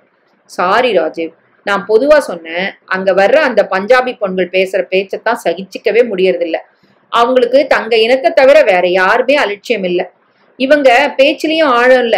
எல்லா பஞ்சாபிகளும் அப்படி இருப்பாங்கன்னு சொல்லல, இங்க வரவா அப்படி இருக்காங்கன்னு சொல்றேன். இஷ்டம் இருந்தா வா, நான் வற்புறுத்தல. அவனுக்கு கோபம் வந்து விட்டதோ என்று ஒரு வினாடி அவளுக்கு யோசனையாக இருந்தது. அவள் சட்டென்று தன்னை சமாளித்துக் கொண்டாள். இவன் கோபித்துக் கொள்வான் என்கிற யோசனையுடன் மனதில் தோன்றுவதையெல்லாம் இவனிடம் சொல்ல தயங்கினாள். அவர்களிடையே இருக்கும் உறவுக்கு ஏதும் ஆழமில்லை என்று அவள் நினைத்து கொண்டாள். சாப்பிட்ட பிறகு அவன் தனது வழக்கமான சரசத்தையும் சல்லாபத்தையும் காண்பிக்காமல் சீக்கிரமாக கிளம்பி போனான். அவன் அப்படி கிளம்பினது அவளுக்கு லேசாக ஒரு வருத்தத்தை ஏற்படுத்திற்று. அவளுக்கும் அவனுக்கும் இடையே இருக்கும் உறவு இத்தனை பலவீனமானதா என்று சங்கடம் ஏற்பட்டது. இந்த உறவு ஒரே ஒரு விஷயத்துக்காகத்தானா என்று தோன்றுகையில் மனதில் ஒரு அவமான உணர்வு ஏற்பட்டது. மறுநாள் வழக்கம் போல் விடிந்தது. வழக்கம் போல் ராஜீவ் வந்து அவளை ஸ்கூலில் இறக்கினான். ராத்திரி பார்ட்டிக்கு வரியா என்றான். பாக்குறேன், சாயந்தரம் மூடு எப்படி இருக்குன்னு பாக்குறேன். அன்றைக்கு சுங்கா ரொம்ப பொறுப்பாக நடந்து கொண்டான். மானிட்டர் என்று காண்பித்துக் கொண்டான். மாலை ஸ்கூல் விட்டதும் அவளிடம் தயங்கி கொண்டு வந்தான். இன்னைக்கு காலையில ஒரு புதிய ஆர்கிட கண்டுபிடிச்சேன், ரொம்ப அழகு, காண்கிறேன், வரீங்களா என்றான். அவள் ஒரு வினாடி யோசித்தாள். பிறகு வருகிறேன் என்றாள். சொல்லிவிட்டு அவள் திகைத்தாள். இந்த பிள்ளையிடம் ஏதோ ஒரு ஈர்ப்பு சக்தி இருக்க வேண்டும் என்று தோன்றிற்று. அந்த பார்வையில், அந்த புன்னகையில், அந்த பேச்சில் என்னவோ ஒன்று அவளை அவன் பால் ஈர்த்தது. எல்லோருக்கும் போக்கிரியாக தோன்றுபவன் நமக்கு மட்டும் எப்படி இப்படி வித்தியாசமாக தெரிகிறான்? அவளுக்கும் அவனுக்கும் ஏதோ ஒரு இழை, ஒரே மாதிரி இருப்பதாக பிரமை ஏற்பட்டது. அன்பிற்காக ஏங்கும் ஏக்கம், அந்த ஏக்கம்தான் அவளையும் ராஜீவின் சாகசங்களுக்கு பணிய வைக்கிறது. ராஜீவின் நினைவு வந்ததும் அவன் இப்பொழுது வருவானே என்றிருந்தது. பார்ட்டிக்கு வேறு வருகிறாயா என்று கேட்பான். வரவில்லை என்றால் மனஸ்தாபப்பட்டுக் கொள்வானோ? உங்களுக்கு ஏதாவது என்கேஜ்மெண்ட் இருக்கா மிஸ்? என்கேஜ்மெண்ட்னு இல்ல, இப்போ என் ஃப்ரெண்டு வருவாரு, அவர்கிட்ட சொல்லணும். சரி மிஸ், நாளைக்கு போலாம். அவர்கிட்ட முன்னாலேயே சொல்லிடுங்க, அந்த ஆர்கிட் 10 நாளைக்கு வாடாது. சரி என்றபடி அவள் கேட்டை நோக்கி நடந்தாள். அவன் ஒரு அசுர வேகத்தோடு தன் மோட்டார் சைக்கிளை கிளம்பிக் கொண்டு சென்றான். அவள் பெயரை சொல்லி யாரோ கூப்பிடுவது கேட்டது. அவள் நின்றாள். பின்னால் சூசன் தன்னுடைய ஒரு குட்டைக்காலை இழுத்து இழுத்து நடந்து வந்து கொண்டிருந்தாள். கொஞ்சம் இரு, உன்னோட பேசணும். அவசரமா போறியா? இல்லையே, என்ன விஷயம்? ஒன்னும் இல்ல, அந்த சுங்காவை பத்தி தான். எப்படி இருக்கான் இப்போ? நோ ப்ராப்ளம், நல்லா நடந்துக்கிறான். அவன் தான் இப்போ வகுப்பு மானிட்டர். கேள்விப்பட்டேன், நீ பெரிய ரிஸ்க் எடுத்துக்கிட்டியோன்னு நினைச்சேன். லீனா தினமும் ஏதாவது புகார் சொல்ற அவனை பத்தி. சில வினாடிகள் ஷீலா பேசாமல் நின்றாள். சூசன், எந்த பிள்ளையும் சுபாவத்துல போக்கிரி இல்ல. ஏதானும் நல்ல அம்சம் யார்கிட்டையும் இல்லாம போகாது. அந்த நல்ல அம்சத்துக்கு மட்டும் நாம முக்கியத்துவம் கொடுத்தோம்னா பிள்ளைங்க மோசமாகாதுன்னு நினைக்கிறேன். சூசன் தனது வழக்கமான பெரிய புன்னகையை விரித்தாள். இதுக்கெல்லாம் அடிப்படையா ஹியூமன் சைக்காலஜி தெரிஞ்சிருக்கணும். ஒன்ன மாதிரி அந்த லீனாவுக்கு இதெல்லாம் யார் புரிய வைக்கிறது? ஷீலா பதில் சொல்லாமல் புன்னகைத்தாள். உன்கிட்ட அவன் ரொம்ப சிநேகிதமா வேற இருக்கான் போல இருக்கேன். ஆமா, வாஸ்தவத்துல அவன் ரொம்ப நல்ல பிள்ளை. மனசால ரொம்ப கஷ்டப்பட்டு இருக்கான்னு தோணுது. இயற்கையை ரசிக்கிற குணம் இருக்கு. ஒரு ஆர்கிட் காட்டுறேன்னு என்ன அழைச்சிட்டு போனா. Good, I am happy. அவன் எப்படி இருப்பானோன்னு கொஞ்சம் கவலையா இருந்துச்சு. சரியான ஆள்கிட்ட தான் ஒப்படைச்சிருக்கிறேன். லேசான ஒரு புன்னகையுடன் ஷீலா அவளிடமிருந்து விடை பெற்றுக் கொண்டு கிளம்பினாள். கேட்டை தாண்டிய பிறகுதான் ராஜீவின் ஜீப் அங்கில்லை என்பதை கவனித்தாள். இன்னைக்கு ஏன் வரல? ஏதாவது திடீர்னு வேலை வந்திருக்குமோ? நைட் பார்ட்டிங்கிறதுனால ஏதாவது வேலை இருந்திருக்கும் என்று அவள் நினைத்து கொண்டாள். பள்ளி சிறுவர்கள் எல்லாம் எப்பொழுதோ கிளம்பி போயிருந்தார்கள். தெருவில் அதிக கூட்டம் இல்லை.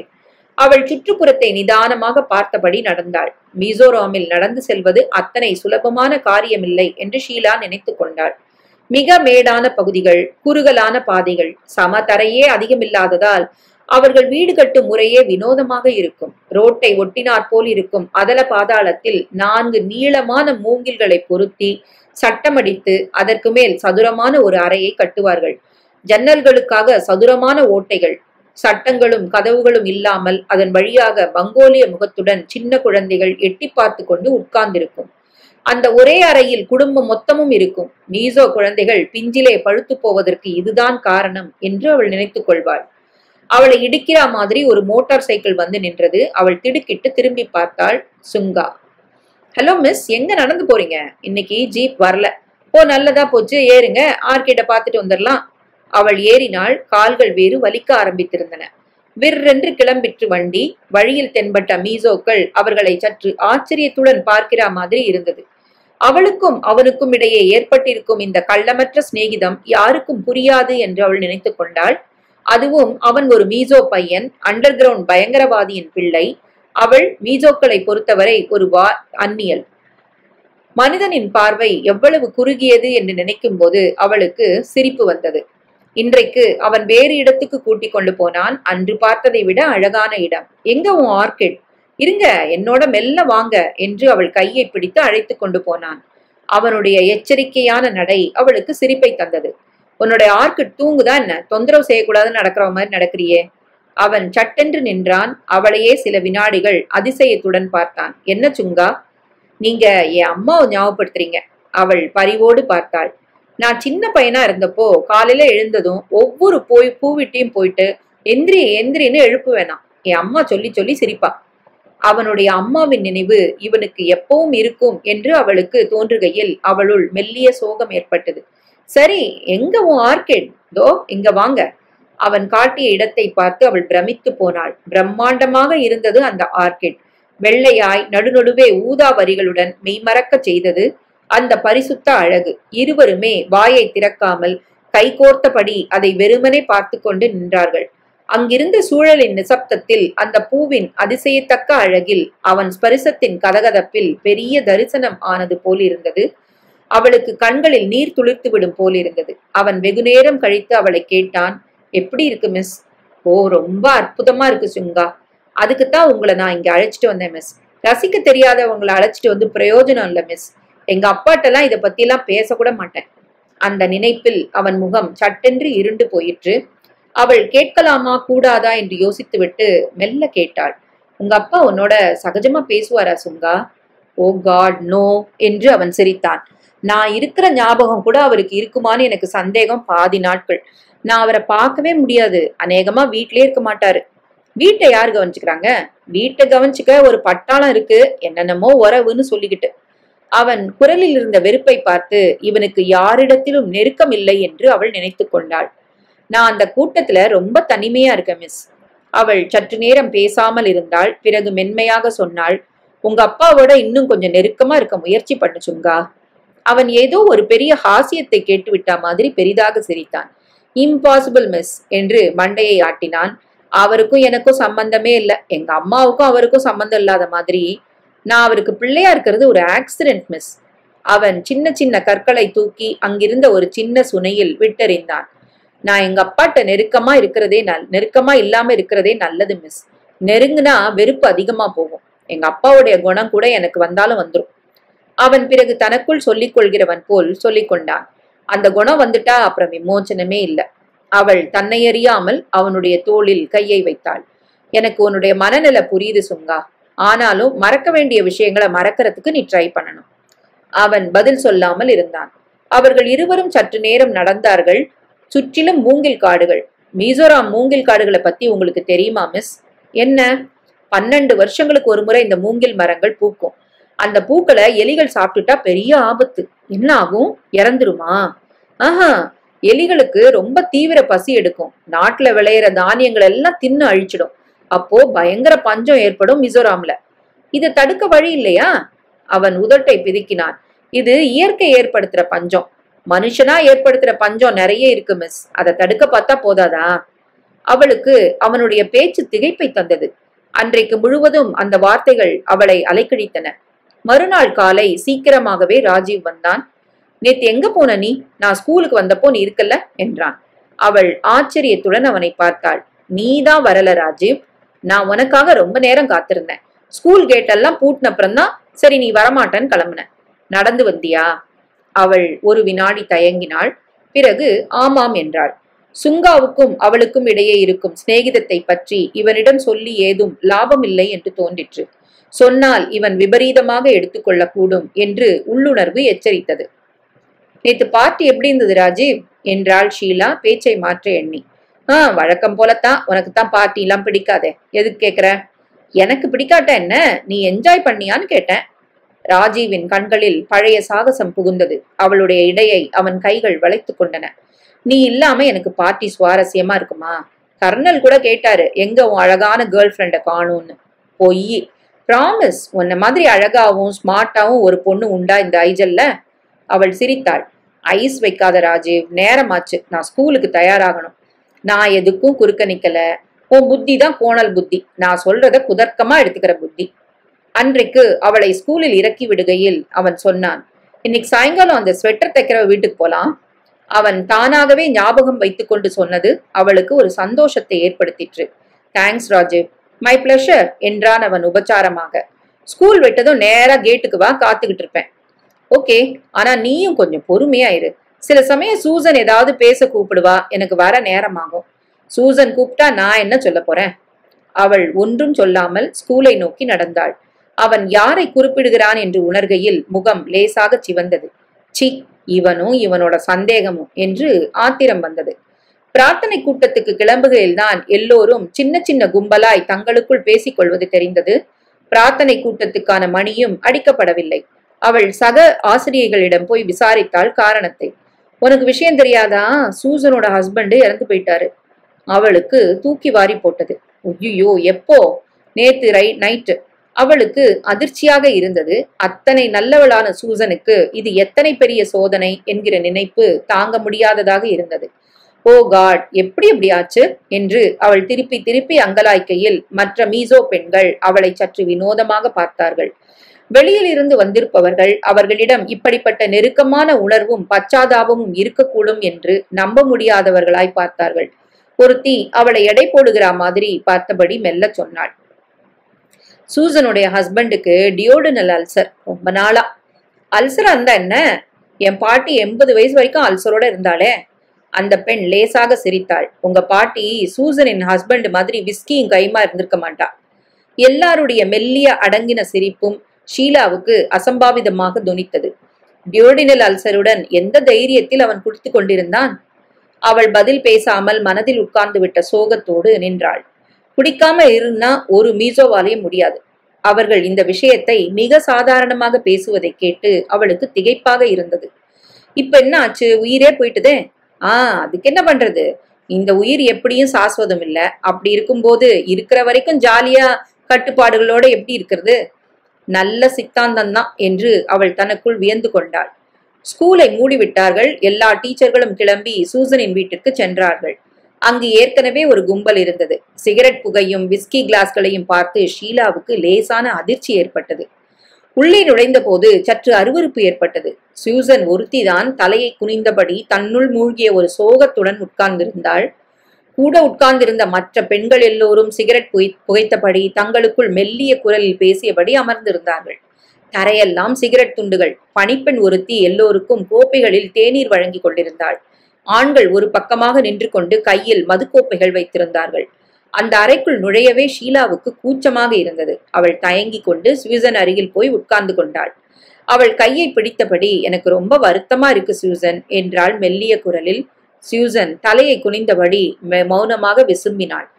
மற்றவர்களின் யதார்த்தமான போக்கை கண்ட அதிர்ச்சிக்கு பிறகு சூசனின் துக்கத்தின் இயல்பான வெளியீடு மனதுக்கு சற்று சமாதானத்தை ஏற்படுத்திற்று. ஷீலாவுக்கு கண்களில் நீர் தழும்பிற்று. அவருக்கு அல்சராமே, ட்ரீட்மெண்ட் எடுத்துக்கிட்டு இருந்தாரா? சூசன் மண்டையை ஆட்டினாள். மருந்து சாப்பிட்டுக்கிட்டு கூடவே விஷத்தையும் சாப்பிட்டு என்ன பிரயோஜனம் சொல்லு Sheila? He was on all, I was an alcoholic. எனக்கு அதெல்லாம் ஒன்றும் தெரியாது சூசன். என் பேச்சு அவர் கேட்க மாட்டாரு. ஒரு நாளைக்கு இந்த மாதிரி தான் முடியும்னு நான் எதிர்பார்த்தது தான் ஷீலா. அதனால எனக்கு ரொம்ப அதிர்ச்சி இல்லை. கண்களில் நீர் இல்லாமல் சூசன் தெளிவாக பேசும்போது, இவர்கள் எல்லாம் எல்லாவற்றையும் யதார்த்தமாக எடுத்துக்கொள்ளாவிட்டால் இவர்களுக்குத்தான் கஷ்டம் என்று ஷீலா நினைத்து கொண்டாள். டீ சாப்பிடு ஷீலா. அவள் திடுக்கிட்டு, இல்ல வேண்டாம் சூசன், அதுக்கெல்லாம் எனக்கு மனநல இல்லை என்றாள். நீ மறுக்க கூடாது ஷீலா, இது எங்க வழக்கம். துக்கம் விசாரிக்க வந்தவங்களுக்கு குடிக்க நிச்சயமா நாங்க ஏதாவது கொடுக்கணும். துக்கத்தை ஆத்திக்க இது ஒரு வழி. டீ உள்ளே இறங்கவே இல்லை. மற்ற மீசோ டீச்சர்கள் இப்போதைக்கு கிளம்ப மாட்டார்கள் போலிருந்தது. அவள் ஒரு வழியாக சூசனிடம் சொல்லிக் கொண்டு கிளம்பினாள். மனதில் ஏதோ ஒரு வெறுமை சூழ்ந்து விட்டா மாதிரி இருந்தது. என்ன காரணம் என்று புரியாமல் அவர்கள் எல்லார் முன்பும் தான் மட்டும் தனித்து அசடாக நின்றா மாதிரி இருந்தது. இவர்கள் எல்லாவற்றையும் எத்தனை சரளமாக எடுத்துக்கொள்கிறார்கள். எல்லா நிகழ்ச்சிகளையும் எதிர்பார்த்து நின்றா மாதிரி பெரிய துக்கங்களையும் கூட அப்படி ஏற்றுக்கொள்ள வேண்டுமானால் இவர்கள் பெரிய விவேகிகளாக இருக்க வேண்டும். இது பழங்குடி மக்களின் விசேஷமான குணமாக இருக்க வேண்டும். நாகரீகம் அதிகமாகத்தான் மன உணர்வுகள் ரொம்ப துல்லியமாக போகையில்தான் துக்கங்களும் ஏமாற்றங்களும் கோபங்களும் கசடுகளாய் தங்கி மனதை கரைப்படுத்துகின்றன. அவளுக்கு சட்டென்று சுங்காவின் நினைவு வந்தது. அம்மாவை பற்றி பேசும் போதெல்லாம் சோகம் போர்த்தும் அவன் கண்கள் நினைவுக்கு வந்தன. இவர்களிலிருந்து எத்தனை வித்தியாசமானவன் அவன், எத்தனை துல்லியமான உணர்வுகள் அவனுக்கு, மிக ஆழமானவை அவை என்று அவள் நினைத்து கொண்டாள்.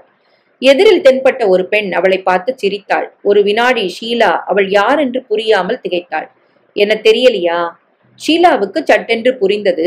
அன்றைக்கு அழுது கொண்டு கதவை திறங்க என்று உள்ளே ஓடி வந்து ஒளிந்து கொண்டவள். தெரியுது, எப்படி இருக்கீங்க? இருக்கேன். அந்த ராட்சசம் வீட்டுல இல்லைன்னா நிம்மதியா இருப்பேன். அவள் சிரித்து கொண்டே சொன்னதால் ஷீலா புன்னகைத்தாள். அன்னைக்கு நீ வீட்டுக்கு திரும்பி போனப்புறம் ஏதாவது கலாட்டா பண்ணானா? அவள் சிரித்தாள். நல்லா தூங்கிட்டு இருந்தான். அவன் தூங்குனா ரொம்ப சௌகரியம், மணிக்கணக்கா தூங்குவான். அவள் மறுபடி சிரித்தாள். ஷீலாவுக்கு சோனார் இவளை பற்றி சொன்னது ஞாபகத்துக்கு வந்தது. இவளும் ரொம்ப யதார்த்தவாதி என்று நினைக்கையில் சிரிப்பு வந்தது. அன்னைக்கு நீ எனக்கு உன் வீட்டுல இடமும் சாப்பாடும் கொடுத்ததுக்கு நன்றி. ஓ பரவாயில்ல, எப்போ வேணாலும் நீ வந்து ஒளிஞ்சுக்கலாம். நன்றி. அன்றைக்கு மாலை ராஜீவின் ஜீப் சத்தம் கேட்டபோது இவன் ஸ்கூலில் காத்திருந்திருப்பானோ என்று தோன்றிற்று. ஸ்கூல் இன்னும் எத்தனை நாளைக்கு லீவு என்று கேட்டுக்கொண்டே அவன் உள்ளே நுழைந்தான். உனக்கு எப்படி தெரியும்? இப்பத்தான் தெரியும், முன்னாடியே தெரிஞ்சிருந்தா மத்தியானமே இங்க வந்திருப்பேன் என்று அவன் கண் சிமிட்டினான். சட்டென்று அவள் மனதில் ஒரு அருவருப்பு ஏற்பட்டது. இந்த சமயத்தில் இந்த மாதிரி இவன் பேச வேண்டுமானால் இவன் எத்தனை மட்டமானவன் என்று தோன்றிற்று. அவள் ஒன்றும் சொல்லாமல் ஜன்னல் வழியே மேக கூட்டங்களை பார்த்தபடி நின்றாள். இவன் எந்த கூட்டத்தை சேர்ந்தவன்? இந்த பழங்குடி ஜனங்களின் யதார்த்தத்துக்கும் இவனுடைய யதார்த்தத்துக்கும் நிறைய வித்தியாசம் இருந்தது. நாகரிக போர்வைக்குள் நடமாடும் இவன் ஒரு... அவள் சட்டென்று தன்னை சமாளித்துக் கொண்டாள். இவனை பற்றி இந்த மாதிரியான எண்ணங்கள் மனதில் பின்னிக்கொண்டு போவதில் ஏதும் லாபம் இல்லை என்று தனக்குள் சொல்லிக் கொண்டாள். எப்படி செத்து போனானா? டியோடினல் அல்சர் பேஷண்ட், அதோட ஆல்கஹாலிக். ராஜீவ் அதற்கு பதில் சொல்லாமல் லேசாக விசில் அடித்தான். சரி விடு, இன்னைக்கு ஸ்வெட்டர் ஆர்டர் கொடுக்க போலாமா, இல்ல உனக்கு வேற ஏதாவது என்கேஜ்மெண்ட் இருக்கா? எனக்கு என்ன என்கேஜ்மெண்ட்? யார் கண்டது, ஆர்கிட் பார்க்கணும்னு ஆசை ஏற்படலாம். அவள் ஒன்றும் சொல்லாமல் தன்னை தயார் செய்து கொண்டு வந்தாள். அவன் வழிநடுக பேசாமல் ஏதோ பாட்டு பாடிக்கொண்டு வண்டி ஓட்டினான். அவளுடைய மனநிலைக்கு அவன் பேசாமல் வந்தது சௌகரியமாக இருந்தது. இறங்கு என்றதும் அவள் திடுக்கிட்டு இறங்கினாள். அதோ அதான் வீடு. மலையில் கீழிறங்கிய ஒரு பாதையில் அழகிய தோட்டத்துக்கு நடுவில் ஒரு வீடு தெரிந்தது. வால்வேரிக்காய் மரங்கள் போகும் வழியெல்லாம் காய்த்து தொங்கின. உனக்கு தெரியுமா அவங்கள என்றாள் அவள். இங்க எனக்கு தெரியாத மீசோவே கிடையாது. கீழ் நோக்கி இறங்குவது வேடிக்கையாக இருந்தது. அவள் லேசான புன்னகையுடன் இறங்குகையில் சட்டென்று அவள் கவனம் கலைந்தது. அந்த வீட்டுக்கு அருகில் மிக அழகான ஒரு மீசோ பெண்ணுடன் சுவாரஸ்யமாக சிரித்தபடி பேசிக் கொண்டிருந்தான் சுங்கா. அவன்தானே உன் ஃப்ரெண்டு என்றான் ராஜீவ். என் ஸ்டூடெண்டா தெரியல பார்த்தா. பரவாயில்ல, பையன் ரொம்ப சுறுசுறுப்பு தான்.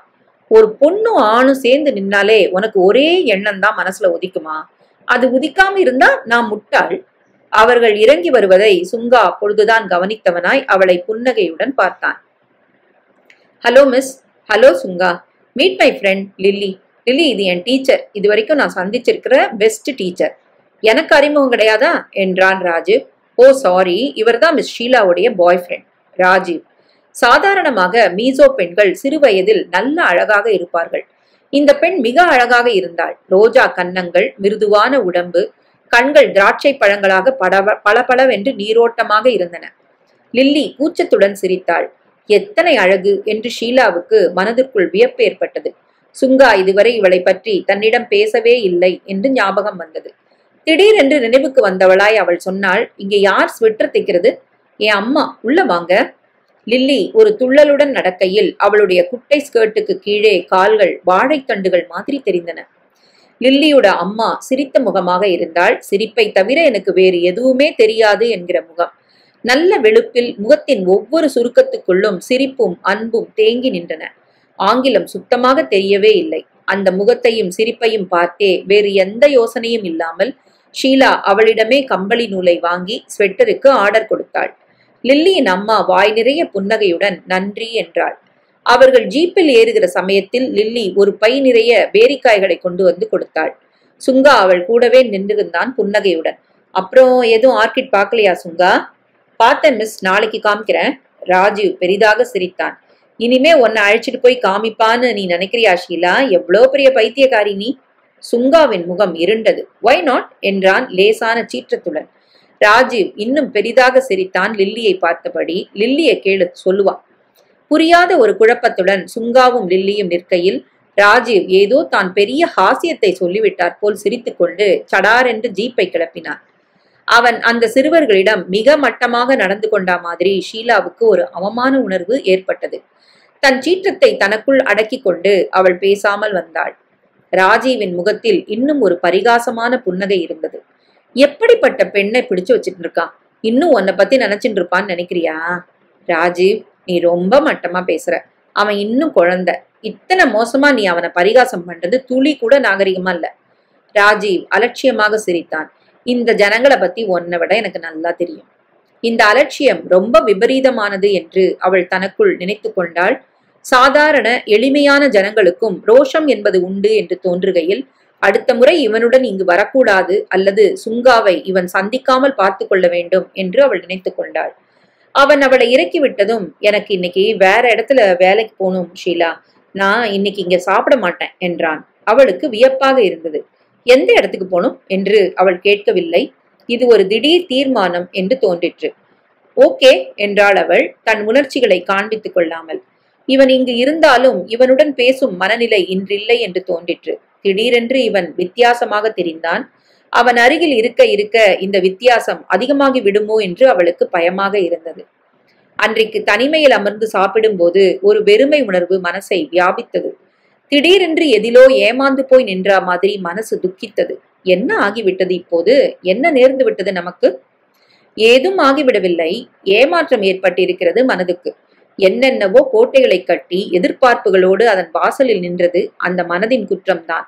ஒரு நாகரிகமான மனுஷன் இன்னின்ன வகையில் நடக்க வேண்டும் என்று எதிர்பார்ப்பது தப்பா? அந்த எதிர்பார்ப்பின்படி அவன் நடக்கவில்லையானால் ஏமாற்றம் ஏற்படுவது இயல்பான விஷயம் இல்லையா? திடீரென்று அவளுக்கு ஒரு விஷயம் புரிந்தது. அவன் நாகரிகமானவன் இல்லை. இவன் பேச்சையும் சரசத்தையும் உடையையும் பல்வரிசையும் பார்த்து இவன் நாகரிகமானவன் என்று அவள் நினைத்தாளானால் அது அவளுடைய பேதமை. மனதளவில் அவன் நாகரிகமற்றவன். இவனை மாதிரி இங்கிதமில்லாதவர்கள் சிலர் இருப்பதால் தான் இந்த பழங்குடி மக்களுக்கு வெளியிலிருந்து வருபவர்களிடம் எப்போதுமே ஒரு சந்தேகமும் அவநம்பிக்கையும் இருக்கின்றன. இவர்கள் மிக துல்லியமான மனசு உடையவர்கள்.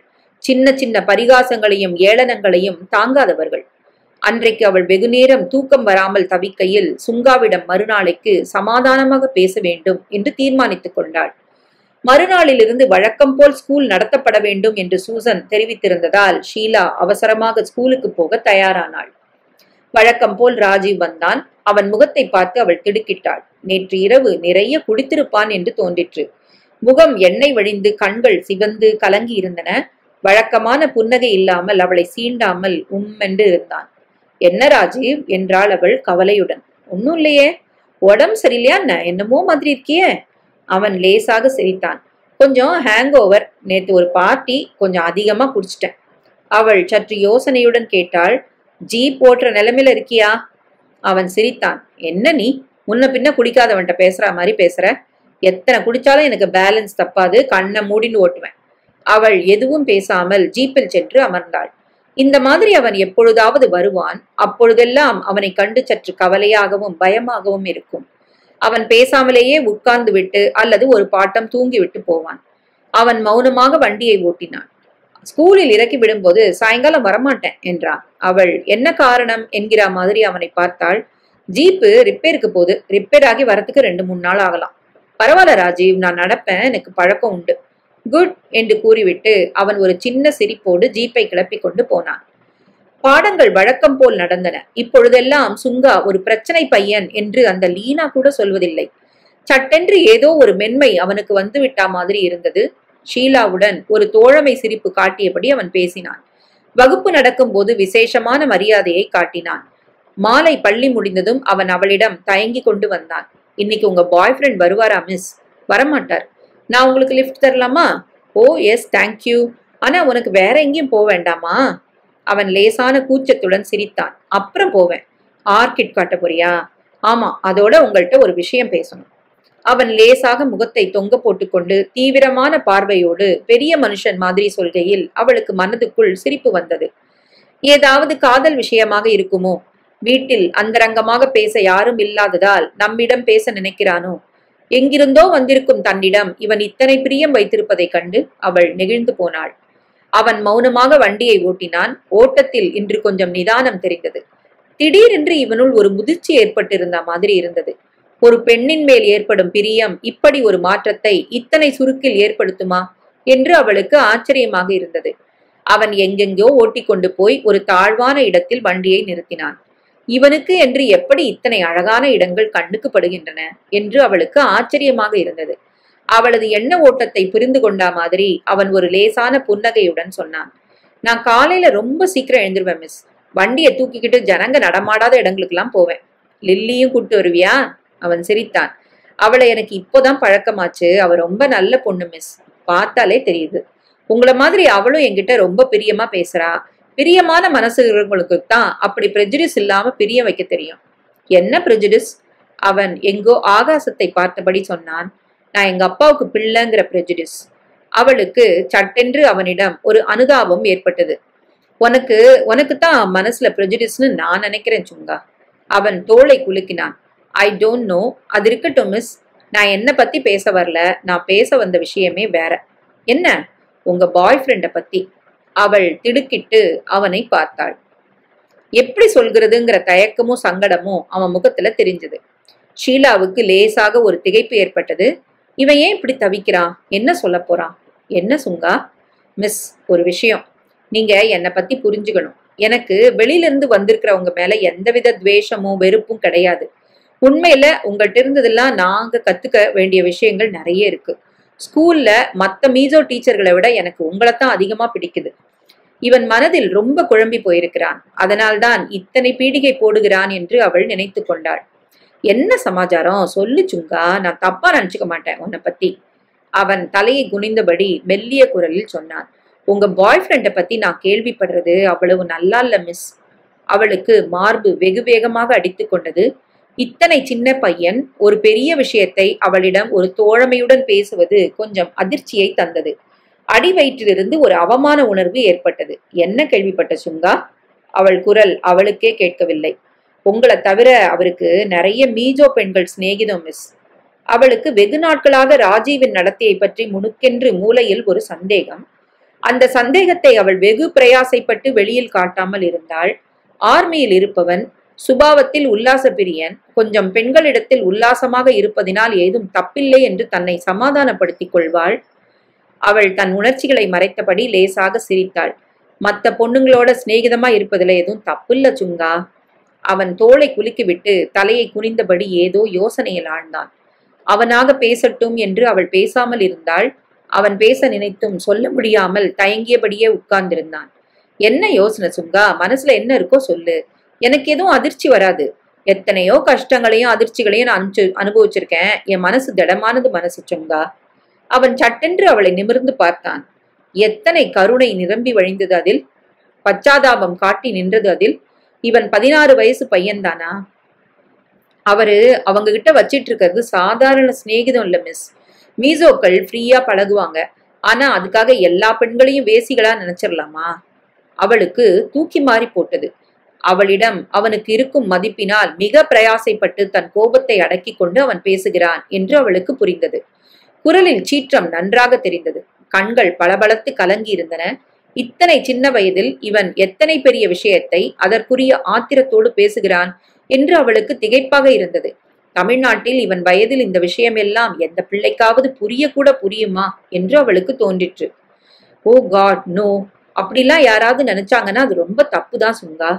அவன் பேசாமல் தலையை குனிந்து கொண்டான். அவள் அவன் தோள் மேல் ஆதரவாக கையை வைத்தாள். என்ன நடந்தது சுங்கா? அவன் மெல்லிய குரலில் பேசும்போது உதடுகள் லேசாக துடிப்பதை அவள் கவனித்தாள்.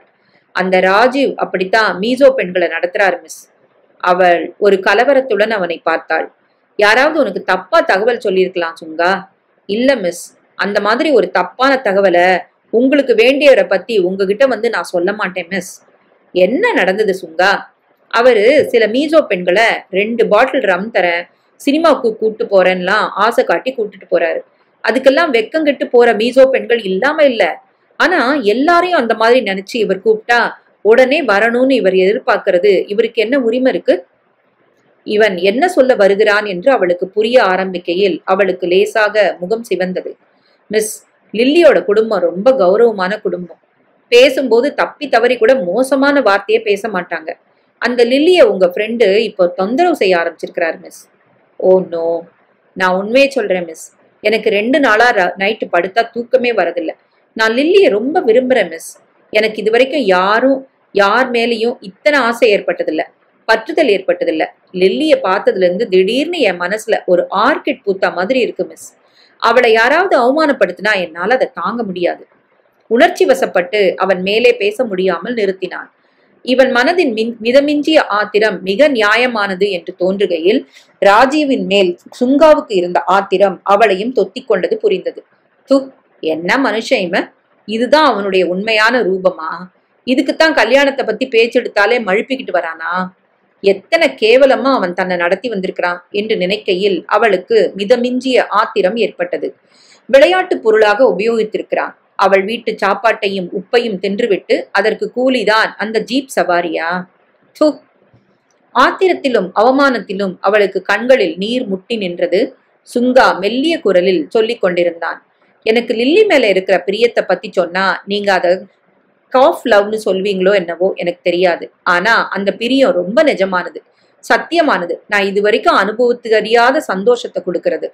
அவள் மென்மையாக அவனுடைய கையை தன் கைகளில் வைத்துக் கொண்டாள். எனக்கு புரியுது சுங்கா. அவன் சட்டென்று அவள் எதிர்பார்க்காத ஒன்றை செய்தான். அவள் மடியில் தன் முகத்தை புதைத்துக் கொண்டு விசும்பி விசும்பி அழுதான். பொங்கி பொங்கி எழும் அந்த மெல்லிய முதுகை கண்டு அவள் திகைத்து போனாள். எத்தனையோ ஜன்மங்களாக புதைத்து வைத்திருந்த சோகத்தை கரைக்கிறவன் போல் அவன் அழுதான். ஏதோ தெய்வ சன்னிதானத்தில் கரைக்கிற மாதிரி. அவனுடைய அம்மா உயிரோடு இருந்திருந்தால் இதை அவளிடம் செய்திருப்பான் என்று அவள் நினைத்து கொண்டாள். அவள் தன்னை அறியாமல் அவன் முதுகை வருடி கொடுத்தாள். அழாத சுங்கா, எனக்கு உன்னுடைய உணர்ச்சிகள் புரியுது. நான் ராஜீவ்கிட்ட பேசுறேன், நீ வருத்தப்படாத. இனிமே லில்லி அவன் தொந்தரவு பண்ணாம பாத்துக்கிறேன். அவன் சட்டென்று தலை நிமிர்ந்து அவளை பார்த்தான். அவன் பார்வையில் சந்தேகம் தெரிந்தது. உன்னால் அது முடிகிற காரியமா என்கிற ஆயாசம் தெரிந்தது. அவன் ஒரு தயக்கத்துடன் அவளை கேட்டான். நீங்க அவரை கல்யாணம் செஞ்சுக்க போறீங்களாமே மிஸ்? என்ன சொல்வது? இத்தனை நாள் வரை அந்த எண்ணம் தான் மனதில் மிக தீவிரமாக இருந்தது என்று சொன்னால் இவன் என்ன சொல்வான்? இத்தனை நாள் வரை. அவள் திடுக்கிட்டாள். மனசு எப்பொழுது மாறிற்று? நான் இன்னும் முடிவு பண்ணல சுங்கா. உங்களுக்கு வேற யாரும் இல்லையா மிஸ்? அம்மா, அப்பா? ஒரு அண்ணன் இருந்தான். அவனும் இங்க மலேரியால செத்து போயிட்டான். அவன் செத்து போனப்புறம் இங்கேயே தங்கிட்டேன். உங்க ஊரு மெட்ராஸா? அதுக்கு பக்கத்துல. சற்று நேரம் சுங்கா பேசாமல் இருந்தான். பிறகு மெல்ல சொன்னான். நான் சொன்னா தப்பா எடுத்துக்க மாட்டீங்களே மிஸ். உங்க பாஷை பேசுறாருங்கிறதுனால ஒருத்தரை நீங்க கல்யாணம் செஞ்சுக்க தீர்மானிச்சிடக்கூடாது. உங்களுக்கு அவர் ஏத்தவர் இல்லை. அவள் பதில் பேசாமல் ஆகாயத்தை பார்த்தபடி உட்கார்ந்திருந்தாள். திடீரென்று இவன் பேசுவது எத்தனை வாஸ்தவமான வார்த்தை என்று தோன்றிற்று. இத்தனை நெருக்கமாக அவளது அந்தரங்கமான விஷயத்தை அக்கறையுடன் சொல்லக்கூடியவன் இவன் ஒருத்தன்தான் என்று தோன்றிற்று. இருள் சரசரவென்று விரிய ஆரம்பித்து விட்டது. அவள் ஒரு ஆயாசத்துடன் எழுந்திருந்தாள். ஓ, ஐ எம் சாரி மிஸ் என்று சுங்கா எழுந்தான். உங்ககிட்ட நான் ரொம்ப உரிமை எடுத்துக்கிட்டு என்னென்னமோ சொல்லிட்டேன். Not at all. நீ சொன்னது எனக்கு சந்தோஷம் சுங்கா. எனக்கும் அந்தரங்கமா பேசுறவங்க யாரும் இல்லை. அவர்கள் மௌனமாக வீடு திரும்பினார்கள். அவளை இறக்கி விட்டதும் அவன் மென்மையாக அவளுடைய கைகளை பற்றினான். Good night miss. உங்ககிட்ட பேசினதுல எனக்கு ரொம்ப நிம்மதியா இருக்கு மிஸ். நாளைக்கு உங்களை சந்திக்க முடியாது. ஓ ஆமா, ஞாயிற்றுக்கிழமை. நாளைக்கு நான் லில்லியோட வீட்டுக்கு போறேன். அங்கிருந்து 2 பேரும் சாயந்தரம் சர்ச்சுக்கு போவோம். சர்ச்சுக்கெல்லாம் போறியா நீ? அவன் லேசாக சிரித்தான். லில்லிக்கு அதுல நம்பிக்கை மிஸ். இவனை போக்கிரி என்று எல்லோரும் நிந்தித்தது எத்தனை அபத்தமானது என்று அவள் நினைத்தபடி, good night Shunga, have a nice time என்றாள். அன்று இரவு முழுவதும் ராஜீவை பற்றியும் சுங்காவை பற்றியுமான யோசனை இருந்தது.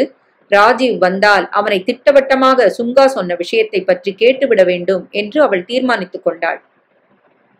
மறுநாள் சாயங்காலமாக ராஜீவ் வந்தான். வரும்போதே முகம் சுரத்தாக இல்லை, வழக்கமான சிரிப்பு இல்லை. இன்றும் குடித்திருக்கிறான் என்று அவள் நினைத்துக் கொண்டாள். இப்படி குடித்திருக்கும் போது இவன் ஏன் ஜீப்பை ஓட்டி கொண்டு வருகிறான் என்றிருந்தது அவளுக்கு. அவள் ஜாக்கிரதையாக கேட்டாள், ஜீப் ரிப்பேர் ஆயிட்டா ராஜீவ்? ஆமா, இல்லைன்னா எப்படி ஓட்டு வருவேன்? நீ இந்த நிலையில ஜீப்பை ஓட்டிட்டு வந்திருக்க கூடாது. திடீரென்று அவன் அவளை மிக கோபமாக பார்த்தான். நீ வந்தே இருக்க வேணான்னு சொல்றியா? அப்பத்தானே அந்த மீசோவோட ஊர் சுத்தலாம். அவள் திகைத்து போய் அவனை பார்த்தாள்.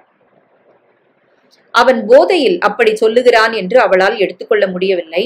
இவனுடைய மனசே மிக அசிங்கமானது என்கிற உணர்வு ஏற்பட்டு அது விஸ்வரூபமாக வளர்ந்து கண்ணிலும் பேச்சிலும் ஒரு கோபம் துருத்தி கொண்டு வந்தது. ராஜீவ், அபாண்டமா பேசாத. ஒன்ன மாதிரியே எல்லாருடைய மனசும் அலையும் நினைக்காத. என்ன சொன்ன? நீதான் அந்த பொண்ணு கிடைப்பாளான்னு அலையற, ரம் தர, சினிமா கழிச்சுன்னு போறன்னு ஆசை காட்டி. அவன் மிதமிஞ்சிய கோபத்துடன் அவள் கன்னத்தில் பலார் என்று அறைந்தான். ஒரு வினாடி நிலை குலைந்த அவள் சட்டென்று சமாளித்துக் கொண்டாள். இத்தனை அநாகரிகமாக நாம் இவனிடம் எப்படி பேசினோம் என்கிற திகைப்புக்கிடையில் இவன் இந்த மாதிரி பேச்சை தான் புரிந்து கொள்வான் என்று நினைப்பு ஏற்பட்டது. இதெல்லாம் உனக்கு யார் சொன்னது? ஓ மீஜோ ஃப்ரெண்டா? அப்படி சொல்லி உன்னையும் வளைக்க பார்க்கறானோ? அவள் மிக பிரயாசைப்பட்டு தன் கோபத்தை அடக்கி கொண்டாள். இத்தனை நீசத்தனமாக இவன் பேசுவதை நினைத்து ஒரு வினாடி பரிதாபம் கூட ஏற்பட்டது. ராஜீவ், வாய்க்கு வந்ததெல்லாம் பேசாத. என் ஸ்டூடெண்ட் அவன்ங்கிறத தவிர வேற எந்த சம்பந்தமும் எனக்கும் அவனுக்கும் கிடையாது. நான் நம்புறேன். நீ நம்புறா நம்பு, நம்பாட்டப்போ. உன் மனசுதான் 14 வயசு பொண்ணுகிட்டெல்லாம் அலையுது. அவன் மறுபடி கோபத்துடன் அவள் அருகில் வர முயல்கையில் அவள் சற்று விலகி நின்றாள். ராஜீவ், நான் சொல்றத கொஞ்சம் கோவப்படாம கேளு. நீ இதுவரைக்கும் எப்படி இருந்தியோ எனக்கு அதெல்லாம் முக்கியம் இல்ல. உன் சொந்த ஊர்ல நீ என்ன வேணாலும் லீலைகள் ஆடு. இந்த இடத்துல, அதுவும் மிசோரம்ல பேரை கெடுத்துக்காத. இதனால மத்தவங்க பேரும் கெடும். முக்கியமா அந்த சின்ன பசங்க கிட்ட வம்புக்கு போகாத. அது உனக்கு நல்லதில்ல. அவன் பெரிதாக எகத்தாளமாக சிரித்தான். பெரிய அட்வைஸ் பண்றியா? அட்வைஸ்? நீ யார் என்ன கேட்க? நான் எப்படி வேணா இருந்துப்பேன். ரொம்ப சரி, உன் இஷ்டப்படி இருந்துப்பேன்னா தயவு செஞ்சு இனிமே இங்க வராத. ஓஹோ, கோபம் வேற வருமா அவனுக்கு என்று அவன் ஏதோ அசிங்கமாக மேலே மேலே பேச அவள் ஆத்திரத்துடன், ஐ சே கெட் அவுட், உனக்கும் எனக்கும் சம்பந்தம் இல்லை என்றாள். எத்தனை நன்றி கட்டவனி, எத்தனை திமிர் பிடிச்சவனி. I said get out. அவன் இறைந்து கொண்டே வெளியேறினான். நீ இல்லைன்னா என்ன, எனக்கு 1000 பொண்ணுங்க கிடைப்பாங்க. அந்த லில்லியே என்கிட்ட வராளா இல்லையான்னு பாரு. அவன் வெகு ஆத்திரத்துடன் ஜீப்பை கிளப்பி கொண்டு செல்கையில் அவளுக்கு அடிவயிற்றை கலக்கி கொண்டு ஒரு பயம் கிளம்பிற்று. நிலைமையை மோசமாக்கி கொண்டோம் என்று மனது பதறிற்று. ஏற்கனவே போதையில் இருப்பவனிடம் ஆத்திரத்தை கிளப்புகிற மாதிரி பேசியது பெரிய மடத்தனம் என்று தோன்றிற்று. நமக்கு ஏன் அப்படி கோபம் வந்தது? ஏன் அந்த மாதிரி வார்த்தைகள் வந்தன? அவனை வெறிப்படுத்துகிற மாதிரி. சோனார் எல்லாவற்றையும் ஒரு மௌன பார்வையுடன் பார்த்து கொண்டு நின்றிருந்தான். அவனுக்கு எந்த அளவுக்கு ராஜீவை பற்றி தெரியும் என்று அவளுக்கு தெரியவில்லை. இவனுக்கு தெரியாமல் இருக்காது. இவர்கள் விஷயத்தில் தலையிட நமக்கு ஏதும் அதிகாரம் இல்லை என்ற நாகரிக உணர்வில் அவன் பேசாமல் இருக்க வேண்டும். வாஸ்தவத்தில் இவர்கள் எல்லோரும் தான் நாகரிக மனிதர்கள். அவள் ஒரு வெற்று பார்வையுடன் வளைந்து வளைந்து ரிப்பனாய் ஓடும் அந்த மலைப்பாதைகளையே பார்த்து கொண்டு நிற்கையில் சோனார் அவள் எதிரில் வந்து நின்றான். மேம்சாப், நான் கொஞ்சம் வெளியில போயிட்டு வரேன். அவள் எங்கே, எதற்கு என்று கேட்காமல் சரி என்றாள். இருள் நன்றாக பரவிவிட்டது. சோனார் வெளியில் போய் 2 மணி நேரம் ஆகிவிட்டது. அவள் இருப்பு கொள்ளாமல் தவித்தாள். அங்கொன்றும் இங்கொன்றுமாக வீடுகள், பாதி வீடுகளுக்கு மின்சாரம் கிடையாது. சட்டென்று ஒரு இடத்துக்கு போனோம் வந்தோம் என்கிற மாதிரி வாகன வசதியும் கிடையாது. அவளுக்கு இனம் புரியாமல் அடிவயிற்றை சங்கடப்படுத்தி கொண்டிருந்தது. இன்றைக்கு ஏன் இந்த மாதிரி ஒரு பயம் நம்மை அலைக்கழிக்கிறது என்று அவளுக்கு திகைப்பாக இருந்தது. அவள் கதவை சாத்திக் கொண்டு உள்ளே அமர்ந்திருந்தாள். எதையும் படிக்க கூட முடியாமல் மனசு அலைப்பாய்ந்தது. வாசலில் ஜீப் வந்து நிற்கும் ஓசை கேட்டது. ராஜீவ் வந்து விட்டானா என்று அவள் ஜன்னல் வழியே எட்டி பார்த்தாள். Police jeep. அவளுக்கு தூக்கி வாரி போட்டது. தொடர்ந்து பூட்ஸ் கால்கள் படியேறி வரும் ஓசை. கதவு பலமாக ஒரு அவசரத்துடன் தட்டப்பட்டது. தாமதித்து ஏதும் லாபமில்லை என்கிற எண்ணத்துடன் அவள் கதவை திறந்தாள். 4-5 போலீஸ்காரர்கள் உள்ளே நுழைந்தார்கள். ராஜீவ் இருக்காரா? இல்லையே. அனாவசியமா மறைக்காதீங்க, உங்களுக்கு நல்லதில்ல. நான் எதையும் மறைக்கல. நீங்க வேணும்னா வீட்டை சோதனை போட்டு பார்க்கலாம். அவள் சொல்வதற்கு முன்பே ஆளுக்கு ஒரு மூலையாக கிளம்பி இருந்தார்கள். ஒருத்தர் அவர் அருகிலேயே நின்றார். அவள் பீதியுடன் அவரை பார்த்தார். என்ன நடந்தது? Is something wrong? அவர் கடுமையுடன் சொன்னார், வெரி சீரியஸ்லி ராங். என்ன, உங்களுக்கு ஒண்ணுமே தெரியாதா? சத்தியமா தெரியாது. ராஜீவ் இங்க வரலையா? சாயங்காலம் வந்திருந்தாரு. நாக்கை கடித்து கொண்டாள். சொல்லி இருக்க கூடாதோ? என்ன குற்றம் செய்திருப்பான்? இங்கிருந்து எங்க போனாரு? தெரியாது. குடிச்சிருந்தாரா? அவள் தயங்கினாள். பொய் சொன்னால் இன்னும் தொந்தரவு. பொய் சொல்லி பழக்கமில்லை. ஆமாம். ஏதாவது சொல்லிட்டு போனாரா? இல்ல. பிளீஸ், என்ன நடந்ததுன்னு சொல்லுங்களேன். 2 மீஜோக்கள் மேல ஜீப்பை ஏத்திட்டாரு. 2 பேரும் இறந்துட்டாங்க. ஆன் த ஸ்பாட் ராஜீவை காணும். Oh no! அவள் விழிகள் பிதுங்க பார்க்கையில் ராஜீவை தேட போனவர்கள் வந்தார்கள். இங்க இல்ல. நாங்க கிளம்புறோம் மேடம். ஒரு போலீஸ்காரர் இங்க இருப்பாரு. ராஜீவ் பத்தின எந்த தகவலையும் எங்க கிட்ட நீங்க மறைச்சிங்கன்னா உங்க மேல நடவடிக்கை எடுப்போம். இந்த சம்பவம் மீஜோக்களிடையே எந்த மாதிரி ஒரு கோபத்தை ஏற்படுத்தும்னு சொல்ல முடியாது. அவள் பதில் ஏதும் சொல்ல தெரியாத ஒரு பிரமிப்பில் நின்றாள். ஒரு போலீஸ்காரர் வாசல் வராண்டாவின் ஓரத்தில் உட்கார்ந்தார். எங்க போய் யார் மேல ஏத்துனா? ஓ, அவனை நாம போக விட்டதே தப்பு. ஆத்திரத்தை அதிகப்படுத்தினதே தப்பு. எங்க ஓடி போயிருப்பான்? இந்த மிசோரம்ல எங்க போய் ஒளிஞ்சுக்கிட்டு இருக்க முடியும்? மற்ற இந்திய எல்லைக்கு போற வழி ஒற்றையடி பாதை மாதிரி, தப்பிக்கவே முடியாது. இன்னைக்கு என்ன ஆச்சு அவனுக்கு? மேம்சா, அவள் தூக்கி வாரி போட்டு திரும்பி பார்த்தாள். சோனார் நின்றிருந்தான். ஏதோ பெரிய அதிர்ச்சியையும் துக்கத்தையும் தாங்கி கொண்டு நிற்கிற மாதிரி, கண்கள் சிவந்து முகம் வெளிரி விபத்துக்குள்ளான மாதிரி. மேம்சாப், அவன் மேற்கொண்டு எதுவும் பேச முடியாமல் தரையில் அமர்ந்து விசித்து விசித்து அழுதான். என்ன நேர்ந்து விட்டது? அவளுக்கு பயத்தில் மார்பு வெகு வேகமாக அடித்து கொண்டது. என்ன சோனார், சொல்லு. மேம்சாப், அவங்க 2 பேரும் இறந்துட்டாங்க. யாரு? அவன் சொல்வதற்குள் அவளுக்கு விடை தெரிந்து விட்டா மாதிரி இருந்தது. விழிகள் பிதுங்கி நின்றன. லில்லியும் அந்த பையனும். யாரு? சுங்காவா? ஆமா. அவள் நம்ப முடியாத அதிர்ச்சியுடன் அவனை பார்த்தாள். வெறி பிடித்தவள் மாதிரி அவனது தோளை பிடித்து குலுக்கினாள். எப்படி எப்படி? நம்ம சாவோட ஜீப்ல. அவள் பார்வை அப்படியே நின்றது. இவர்கள்தானா இறந்தது? இவர்களைத்தான் அவன் கொன்றானா? வேண்டுமென்றேவா? அத்தனை அசுரத்தனம் அவனிடம் உண்டா? இப்படியும் மனிதர்கள் இருப்பார்களா? இது நிஜமாக இருக்குமா? அவளையும் அறியாமல் கண்களில் இருந்து குமுறிக்கொண்டு கண்ணீர் பெருகிற்று. ஏன் சோனார், ஏன்? எப்படி? அவன் தரையில் கையை வைத்துக் கொண்டு உட்கார்ந்தான். கடவுளுக்குத்தான் தெரியும் மேம்சாப். சாப் அவ்வளவு கோவமா கிளம்பி போனப்பவே எனக்கு பயம். நான் அங்க போய் சேர்றதுக்குள்ள எல்லாம் முடிஞ்சிட்டுது. எப்படி? சுங்காவும் லில்லியும் சர்ச்சுக்கு போயிட்டு திரும்பி வந்துட்டு இருந்திருக்கிறாங்க. சாப் அவங்க பக்கத்துல வண்டியை நிறுத்தி லில்லிய வண்டியில ஏறும்படி சொன்னாராம். தூரத்துல சாய் கடைக்காரன் பார்த்தானா. லில்லி ஏற மாட்டேன்னாலாம். சுங்காவும் அவளை ஏறாம கெட்டியா பிடிச்சுக்கிட்டு இருந்திருக்கான். இவங்க 2 பேர் தான் ரோட்ல. சாப் சீக்கிரமா வண்டியை கிளப்பி நீள போய் திடீர்னு பின்னாலேயே ஓட்டிட்டு வந்து இவங்க மேல ஏத்திட்டு இருக்கிறாரு. போதும் சோனார். அவள் முகத்தை கைகளால் மூடிக்கொண்டாள். கைவிரல்கள் அடக்க முடியாமல் நடுங்கின. மிசோராமில் மலைப்பாதைகள் மிக குறுகலானவை. தெருவில் வாகனம் ஒன்றுதான் ஒரு சமயத்தில் போக முடியும். பாதசாரிகள் மலையோடு ஒட்டி கொண்டு நிற்க வேண்டும் வாகனம் போகும்போது. அந்த குழந்தைகள் எத்தனை தவித்திருக்கும் ஓட திசை கிடைக்காமல்.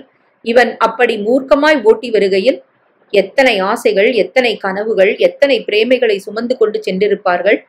இப்பொழுதுதான் என் மனதில் ஒரு ஆர்கிட் பூத்த மாதிரி இருக்கு மிஸ். ஓ, இதுக்குத்தானா? சுங்கா சுங்கா. அவள் தன்னை கட்டுப்படுத்தி கொள்ள முடியாமல் விசித்து விசித்து அழுதாள்.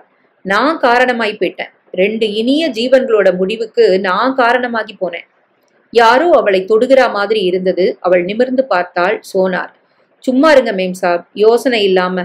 உங்க துக்கத்துல எதையாவது பேசாதீங்க, போலீஸ் வாசல்ல நிக்குது. அவள் சட்டென்று அடங்கினாள். மறுநாள் காலை அவளுக்கு தேநீர் கொண்டு வந்த சோனார் அவள் குடிக்கிறவரை பேசாமல் இருந்துவிட்டு பிறகு மெல்ல சொன்னான். அவரை பிடிச்சிட்டாங்க மேம்சாப். எங்க? கொலாசிப் அருகே. அவளுக்கு சட்டென்று ஒரு அமைதி ஏற்பட்டது. ஒரு நிம்மதியும் ஏற்பட்டிருப்பதை உணர்ந்து ஆச்சரியமாக இருந்தது. இத்தனை பெரிய தப்பிற்கு அவன் தண்டிக்கப்படாமல் போகக்கூடாது. மீசோக்களின் ஆத்திரம் கட்டுக்கடங்காமல் போயிருக்கும். எங்கே தப்பித்துக் கொண்டு போய்விடுவானோ என்று ஒரு லேசான பயம் மனதில் உறுத்தி கொண்டிருந்தது. என்ன தண்டனை கொடுப்பாங்களோ மேம்சாப்? என்ன வேணாலும் கொடுக்கட்டும் சோனார். இது ரொம்ப அக்கிரமான குற்றம். யார் இந்த குற்றத்தை பண்ணா என்ன? குற்றம் குற்றம் தானே.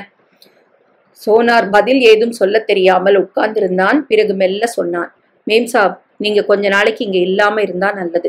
அவள் சட்டென்று அவனை நிமிர்ந்து பார்த்தாள். ஏன்? நீங்க சாபுக்கு ரொம்ப வேண்டியவரா இருந்ததுனால மீசோக்களுக்கு உங்க மேல கோபம் வரலாம் மேம் சாப். எனக்கும் இதுக்கும் சம்பந்தம் இல்ல சோனார். சம்பந்தம் இருக்கா இல்லையாங்கிறதெல்லாம் யோசிக்கிற பொறுமை கோபம் ஏற்படும் போது புரியாது மேம் சாப். அவள் திகைத்தாள். படிப்பறிவு இல்லாதவன் எப்படி பேசுகிறான்? நிஜமாகவே அவள் உயிருக்கு ஆபத்து ஏற்படுமா? சுங்கா லால் கங்காவுடைய பிள்ளை, பிரசித்தமான பயங்கரவாதியின் பிள்ளை. அண்டர் கிரவுண்ட்காரர்களின் கோபம் அவள் மேல் திரும்புமோ? இப்ப நான் என்ன செய்யணும் சோனார்? சில்ச்சருக்கு போற வண்டி ஏதாவது கிடைக்குதான்னு பாக்குறேன். அவள் ஒன்றும் புரியாத பிரமையுடன் மூட்டை கட்டினாள். எங்கே போவது? காஞ்சிபுரம். வேறு உலகம் மாதிரி நிற்கும் காஞ்சிபுரம். பழசு எல்லாவற்றையும் மறந்து, இந்த மனித சமுத்திரத்தையும் அதன் கொந்தளிப்புகளையும் மறந்து புதிய வாழ்வை தொடங்க வேண்டிய இடம். எல்லாவற்றையும் மறப்பது சாத்தியமா? மறக்கத்தான் வேண்டும் என்று அவள் நினைத்து கொண்டாள். இங்கு இருப்பது அவளுக்கு உயிருக்கு ஆபத்து ஏற்படுமோ என்னவோ. அவளது மனதுக்கு பாதிப்பை நிச்சயம் ஏற்படுத்தும். இந்த மலைகளும் மரங்களும் அபூர்வமாக கண்ணில் படும் ஆர்க்கிடுகளும் சுங்காவையும் கனவில் மிதக்கும் அவனது கண்களையும் நினைவுபடுத்தும் போதெல்லாம் அவனது சாவுக்கு நீயும் காரணம் என்று குற்றம் சாட்டும். வேரிக்காய்களை பார்க்கும்போது லில்லியும் அவளது அழகும் மனதில் நின்று குற்றம் சொல்லும். இந்த சூழலிலிருந்து வெகு தொலைவிற்கு போய்விட வேண்டும். அவள் ஒரு வழியாக தன்னுடைய சொற்பமான உடைகளை ஒரு பெட்டியில் அடைத்து கொண்டாள். ஒரு வண்டி கிடைச்சது மேம் சாப், நேரா சில்ச்சருக்கு போகுது. இவன் எத்தனை விசுவாசம் உள்ளவன்! இவனுக்கும் நமக்கும் என்ன சம்பந்தம்? சம்பந்தமில்லாத இருவரிடையே ஒரு நெருக்கம் ஏற்படுவது அசாத்தியமான காரியமில்லை என்று அவள் நினைத்து கொள்கையில் கண்களில் நீர் முட்டி நின்றது. நான் போறேன் சோனார். அவன் புறங்கையால் கண்களை துடைத்து கொண்டான். எல்லாவற்றையும் மறந்துருங்க மேம் சாப். உங்க ஊர்ல நல்ல மனுஷரா பார்த்து கல்யாணம் பண்ணிக்கங்க. அவள் பதிலேதும் சொல்லாமல் ஜீப்பில் ஏறி உட்கார்ந்தாள். ஒரு மீசோ டிரைவர். அவள் கேள்விக்குறியுடன் சோனாரை பார்த்தாள். எனக்கு தெரிஞ்சவன் என்றான் அவன் சுருக்கமாக. 5 மணி நேர சிரமமான பிரயாணத்தில் டிரைவர் எதுவுமே பேசாமல் வந்தது அவளுக்கு ஒரு விதத்தில் சௌகரியமாக இருந்தது. அவள் தனக்குள் மூழ்கி போனாள். அங்கங்கே மூங்கில் காடுகள். 12 வருடங்களுக்கு ஒரு முறை பூக்கும் இந்த மூங்கில்களை பற்றி சுங்கா சொன்னது ஞாபகத்துக்கு வந்தது. மூங்கில் பூக்கள், இயல்பாக வெகுளித்தனமாக பூக்கும் மூங்கில்கள். எத்தனை பெரிய பஞ்சத்துக்கு அவை காரணமாக போகின்றன! பஞ்சத்துக்கு பூக்கள் காரணமா? அவைகளை தின்னும் எலிகள் அல்லவா காரணம்? இவையெல்லாம் இயற்கை ஏற்படுத்தும் பஞ்சங்கள் மிஸ். மனுஷனால ஏற்படும் பஞ்சம்தான் ரொம்ப ஆபத்தானது. அவளுக்கு சட்டென்று கண்களில் நீர் மறைந்தது. எத்தனை மென்மையான மனசுடைய பையன் அவன்! திடீரென்று அவளுக்கு ஒரு உணர்வு தாக்கிற்று. அவளுக்கு ராஜீவின் நினைவே ஏன் இப்பொழுது அதிகம் வரவில்லை? மனது முழுவதும் அவனிடமிருந்து கழண்டு கொண்டு விட்டா மாதிரி இருந்தது. சுங்கா லில்லியின் மரணத்தை பற்றி கேள்விப்பட்ட பிறகு, அதற்கு அவன்தான் காரணம் என்று புரிந்த பிறகு மனசு சட்டென்று கழண்டு கொண்டு விட்டது. இனிமேல் அவனை பற்றிய எந்த நினைவுக்கும் இடம் கொடுக்க கூடாது என்று அவள் சங்கல்பித்துக் கொண்டாள். ஜீப் சமதரைக்கு வந்துவிட்டது. சற்று நேரத்தில் சில்ச்சர் விமான நிலையம் வந்துவிடும். அங்கிருந்து கல்கத்தா, கல்கத்தாவிலிருந்து சென்னை. அங்கிருந்து எத்தனை தொலைவு போய்விடப் போகிறோம்? விமான நிலையத்திற்கு வந்ததும் ஜீப்பை ஓட்டி வந்தவன் அவளிடம், நீங்க இங்கே இருங்க, தோ வரேன் என்று சுத்தமான ஆங்கிலத்தில் சொல்லிவிட்டு போனான். 10 நிமிடத்தில் அவளிடம் வந்து சென்னை வரை அவள் செல்லக்கூடிய விமான டிக்கெட்டை கொடுத்தான். அவள் திடுக்கிட்டாள். நீங்க எதுக்கு வாங்குனீங்க? நீங்க இதை பத்தி எதுவும் கேட்காதீங்க, இது எங்க செலவு. லால் கங்கா தன் நல்வாழ்த்துக்களை உங்களுக்கு சொல்ல சொன்னார். அவளுக்கு தூக்கி வாரி போட்டது. யாரு? லால் கங்கா, சுங்காவுடைய அப்பா. அவள் ஒன்றும் புரியாத திகைப்புடன் அவனை பார்த்தாள். லால் கங்காவோட வண்டிதான் இது. அவளுக்கு இன்னும் புரியவில்லை. இதற்கெல்லாம் பின்னால் இருந்த காரணம். சுங்கா பிரிய வச்சிருந்த ஒரே ஒரு ஆள் நீங்க தான். தன்னால சாதிக்க முடியாததை நீங்க சாதிச்சீங்கன்னு அவருக்கு தெரியும். அவருடைய அடியாட்களுக்கு இந்த சென்டிமெண்ட் புரியாது. அவன் மேற்கொண்டு சொன்னது அவள் காதில் விழவில்லை. உலகத்தின் எந்த மூலையிலும் மிக விசித்திரமானது மனிதனின் மனதுதான் என்று உணர்கையில் கண்களில் நீர் நிறைந்தது. உள்ளிருந்து கல்கத்தா போகும் பயணிகளுக்காக அறிவிப்பு கேட்டது. அவள் தன்னையும் அறியாமல் அவனுடைய கைகளை ஒரு வினாடி தோழமையுடன் பற்றினாள். நன்றி.